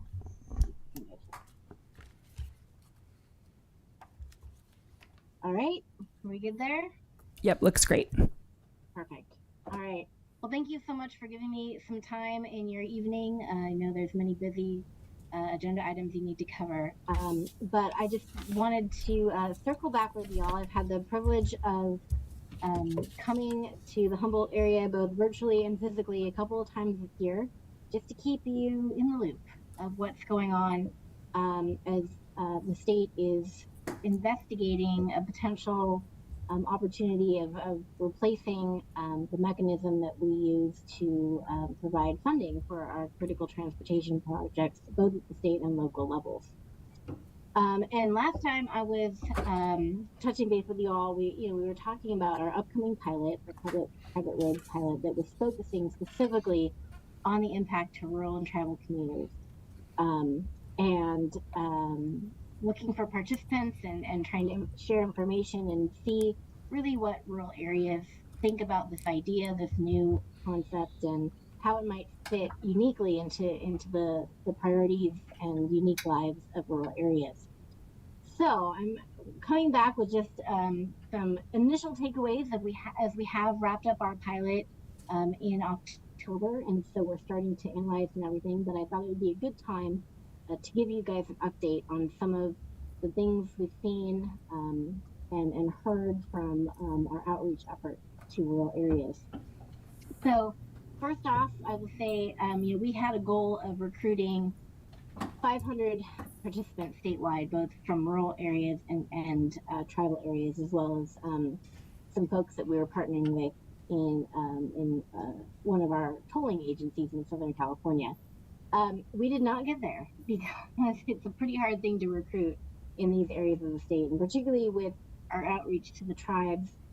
Many tribal leaders did not really want to support this idea or explore it with their time. So that did hit our recruitment, but that's okay. We continue to try to engage as much as possible, and we did get a good group of folks to participate in the pilot. You can kind of see here how they were spread around the state, and I will say Humboldt County definitely had one of the larger counties in terms of participation. So we're really glad to have that voice in there from the North Coast. This is just a snapshot of what one of the invoices that participants received money, just giving them a sense of what their bill might look like. They did not have to pay anything, this was just simulated, but this is what they received in their email to show them how many roads how many miles they'd driven on public roads, private roads, tribal roads, and what their associated road charge was minus any gas tax credits as an offset. And you could dig into it more deeply if you wanted to go into a trip by trip detail. If you can see, this is an example from one of the Caltrans employees who participated. You see the purple lines there, the trip that's on public roads, the green line, that's tribal land. And then you see a couple of pink lines down there, that's little sections that are on private roads. So if people really wanted to dig into the data, and they really could have the opportunity to do that. So we also did a lot of local government outreach. We went wherever we were invited, and that did tend to be more in the northern part of the state than the southern part of the state, but had the opportunity to visit most of these counties. Most of them, I think with the exception of Modoc, I did get physically to, whether to a board of supervisor meeting or other transportation related meeting. Really privileged to be in these communities and hear, kind of bring the idea of road charge directly to them, and hear responses and engage on, okay, what might this look like as we explore this idea together. And kind of some of the high level takeaways from some of that feedback is an appreciation that there is a problem, that we do need to address as a state.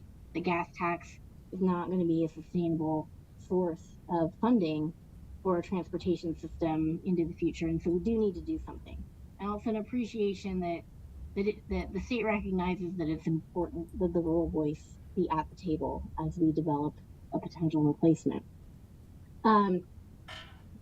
Couple of comments, as you can see on the slide, rural areas seem to really think that this new system should be applied only to alternative fuel vehicles, electric vehicles, leave the gas tax in place for existing gas-powered vehicles. That is an option that the state could pursue. So it was good to know their preference in the matter. A lot of expressed frustration about rural areas being overlooked and marginalized, not getting enough funding for roads. There were a number of counties that have a lot of tourist traffic, such as the areas around Yosemite or Tahoe, that had some interest in opening up the funding formulas to include VMT elements to kind of capture that tourist traffic and the impact to their roads. So that's not necessarily on the collection side, that's on the expenditure side, but it was a key point that they felt was important. Modoc County raised the concern that this will cause people to, in increasing numbers, not to register their vehicles, which has certain implications. So that was a point of concern. A lot of skepticism, distrust of government. Would the gas tax go away? Would it really be used on roads and bridges? Comment that our revenue would go farther if some of the prevailing wage requirements state requires were waived. And then concerns around privacy of why does the government need to know my mileage? Is it a step towards control and things like that? All important points. So we talked through, this is a slide that I showed to many boards of supervisors, just truly understanding the cost implication to rural drivers specifically. And this is an example of different types of vehicles we have in California and what they pay currently under the gas tax for the same amount of miles. And you can see there's quite a difference in what people are paying to use the system.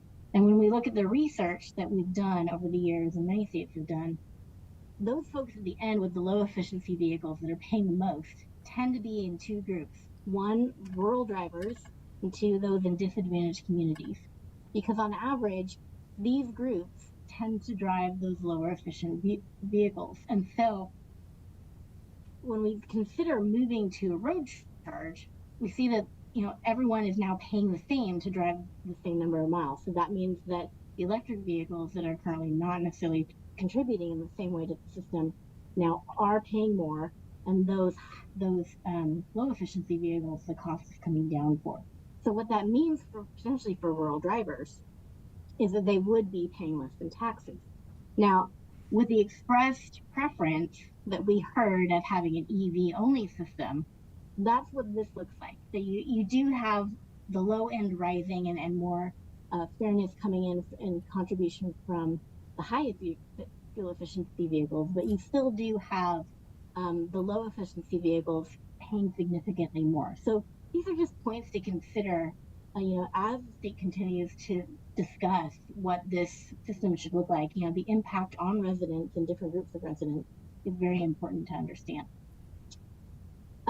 We also did some extensive outreach to tribes, meeting with tribal chairmen's associations and as many avenues as we could think of to get participation and to engage and understand their issues. There's a lot of strong opposition from the tribes to this concept. They're concerned around the impact to tribal sovereignty of a state tax being applied to their residents. So exemptions, was a comment that they said, our members should be exempted from this tax. They also expressed a strong preference for EVs only, and frustration over funding levels, which has more of a federal level layer a lot of times than the rural funding issues, because tribes do get most of their funding from federal agreements, but that frustration exists there as well. You can see the quote here, giving a sense of how much a particular tribe received to maintain the roads, which is not too much. So that's an important point of discussion for them. Another interesting point that arose was the potential effect on tribally owned gas stations. There are a number of those in the state, probably around 40-ish, and they do not collect the state gas tax because they are owned by their own sovereign nation. So they have a price advantage, and they use the revenue from these gas stations in many ways to support their own tribal government. So it is a critical funding source. So they are concerned that if the gas tax were to go away, that would have a negative impact on their revenue as tribes. So these are all really important points to raise, and we continue to have discussions with tribal leaders, making sure again that the tribal voice is at the table as we consider this transition, and we're continuing to work on what solutions might be for these. So next steps, we're working on the full analysis of the pilot results. These are just some initial tidbits to share with you. Doing some polling, some focus groups. We expect the final report to be out hopefully next summer. And then also next summer, the state will be looking to move to the pilot the legislature directed us to do through SB 339, which will collect actual revenue from participants and test test that administrative collection process.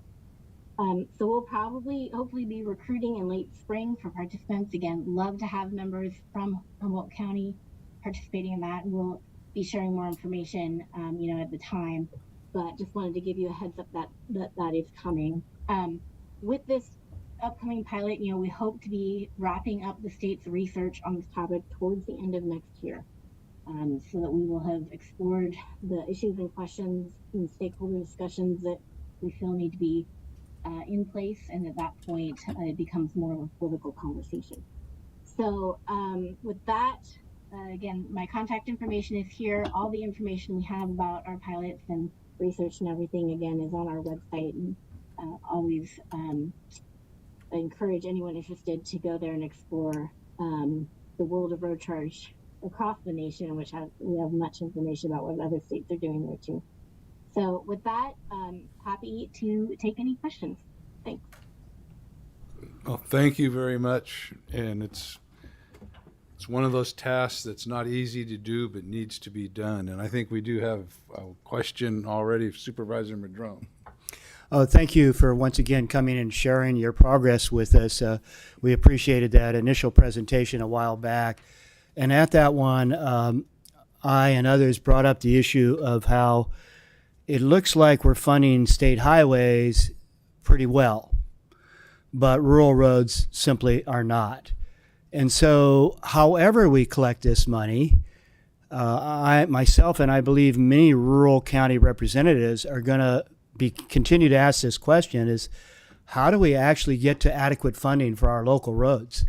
None of us are saying we want the state highways to fall into the same pavement condition index that our county roads are, but we have a desperate need. And I think it's something like, the estimates are something like $90 billion of backlog on maintenance, just maintenance, not new construction, not capital improvement, but just taking care of what we have. 90 million for local roads, 90 billion with a B, and only 9 billion with a B for state highways. So that also adds a lot of credence to the fact that our local roads are not getting what we need to do this. So I didn't hear anything in your presentation regarding that. I do appreciate the comparison between the different mechanisms being considered, but I really hope that this issue of increasing funding for local roads gets on the radar on this program and process, and we figure out how we're going to make that change and that improvement.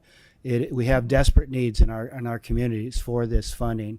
So I just wanted to once again share that, and I hope it makes it into the reports and the process about that local need. Thank you. Thank you, Supervisor, for that comment. I think one of the encouraging things that will be happening in this next year, I don't know if you're aware, but SB 1121 required the California Transportation Commission to put together a needs assessment of the transportation system in California, both state and local. So the interim draft is out for review right now on the Commission's website, and I think it will serve an important role in particularly raising the issue of the needs in our rural areas. But I would really encourage you to engage with the CTC, particularly in that process, because my program is somewhat limited in scope in terms of researching the method, right? Not necessarily looking totally on the how the expenditures flow. They're currently set very clearly in state statute. We're trying to take in that input about everyone's input about what's important. So we are noting comments such as those you made, and we're trying to reflect that, and hopefully that will be also reflected in our report next summer. But I would also really encourage you to engage with that CTC report as well, because I think it'll be an important point for the legislature to receive that report about where the current needs of the system are. Well, I appreciate that, and through the chair, excuse me. And I very much will try to continue to stay involved at the larger level on these issues. One of the other ones that's come up in rural areas is EMS services, emergency medical services. Unlike urban areas where there's a ton of EMS services everywhere, in rural counties we have miles and miles, hundreds of miles of state highways that don't fit within a particular fire district. Our fire districts are struggling like crazy just for volunteers. And we get a lot of accidents on these state highways that are outside of anybody's jurisdiction. And there's simply not the money there to provide not just the ambulance services, but the volunteer fire departments who arrive on the scene and help extract people 100 feet, 200 feet down the cliff from these roads. So that's another issue that keeps coming up in our rural communities, is the need for EMS services. And maybe there's a transient tax in this road charge process, whereby when they're transiting through these rural communities on state highways, there is a separate fee there to help provide these EMS services. So I realize, as you just said, it's outside of the study that you're doing, but any way we can bring forward that message is appreciated as well. Thank you. Yes. Just wanted to make a comment regarding that Senate Bill 1121 and the draft interim report that Laura mentioned. I have been participating in stakeholder workshops about that. The draft came out after our board packet was already posted, but it is during comment now. So I am reviewing it. There's a stakeholder comment meeting at the end of this month that I'll be participating in. So just to let you know that is on our radar, and it's a future agenda item for coming to your board to make sure we're making formal comments on that. And that also, in addition to HCOG comments, I would expect those to be amplified by folks like CalCog and also the North State Super Region. So we'll be kind of coordinating with our counterparts on a response to that as well. Thank you. Any other? Yes, Council Member Atkins Salazar. Hi, Lauren. I just had a quick question. I was wondering what the method was that you gathered the mileage. Was it self-reporting or through GPS? Yeah, so excellent question. So for this particular pilot, we wanted to test one of the more high technology reporting options. We've tested a range over the course of the number of pilots that the state has done, from very low tech to high tech. But in this particular setting, what we wanted to do was to understand whether there was value to rural area drivers in having the differentiation between public and private roads. And to do that, you do need a GPS with location tracking. So that's how we were able to get, that breakout of number of miles privately, publicly, and on tribal land. So really looking forward, I haven't seen the feedback yet from our participants, whether they found that was worthwhile, whether they had privacy concerns over it, whether they felt that they saved money over it. I don't know the answer to that yet, but that's what we were specifically trying to test on the technical side in this particular pilot. Mm-hmm.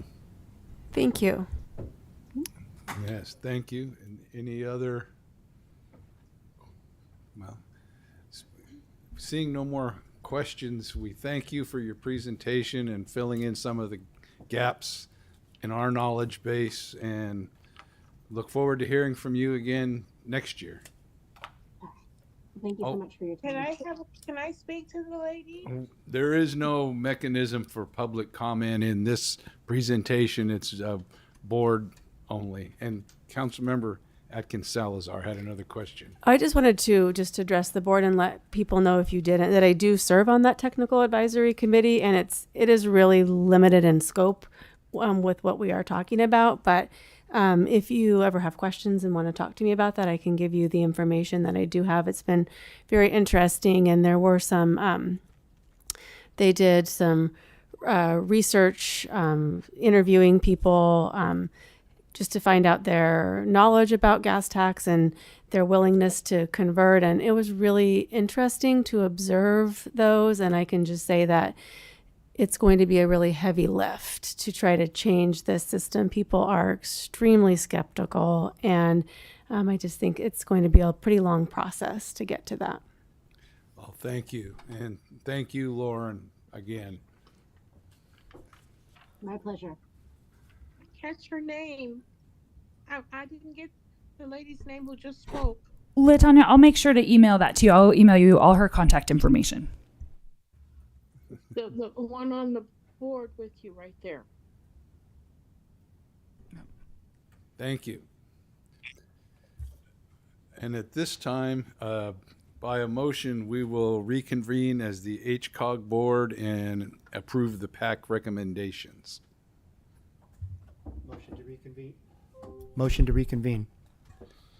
Second. And approve the PAC recommendations. I'll second that. We have a motion and a second. All in favor? Aye. Aye. Opposed? None.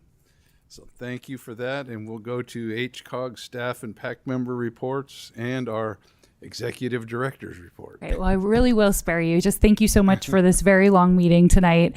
Appreciate all the work we got done and all the direction you provided, and more to come. We'll have a short meeting next month, adjourning to a time certain. So more to come on that. But this is Debbie's second to the last meeting before her retirement, which next month's meeting will be the day before she's done. So yeah, just more information to come your way about that. But yeah, thank you so much for all your direction this evening. And thank you. And our Caltrans report. I don't have anything tonight. I knew it would be a long meeting. Well, thank you. And any member reports, board members? None? Well, seeing that, we are adjourned.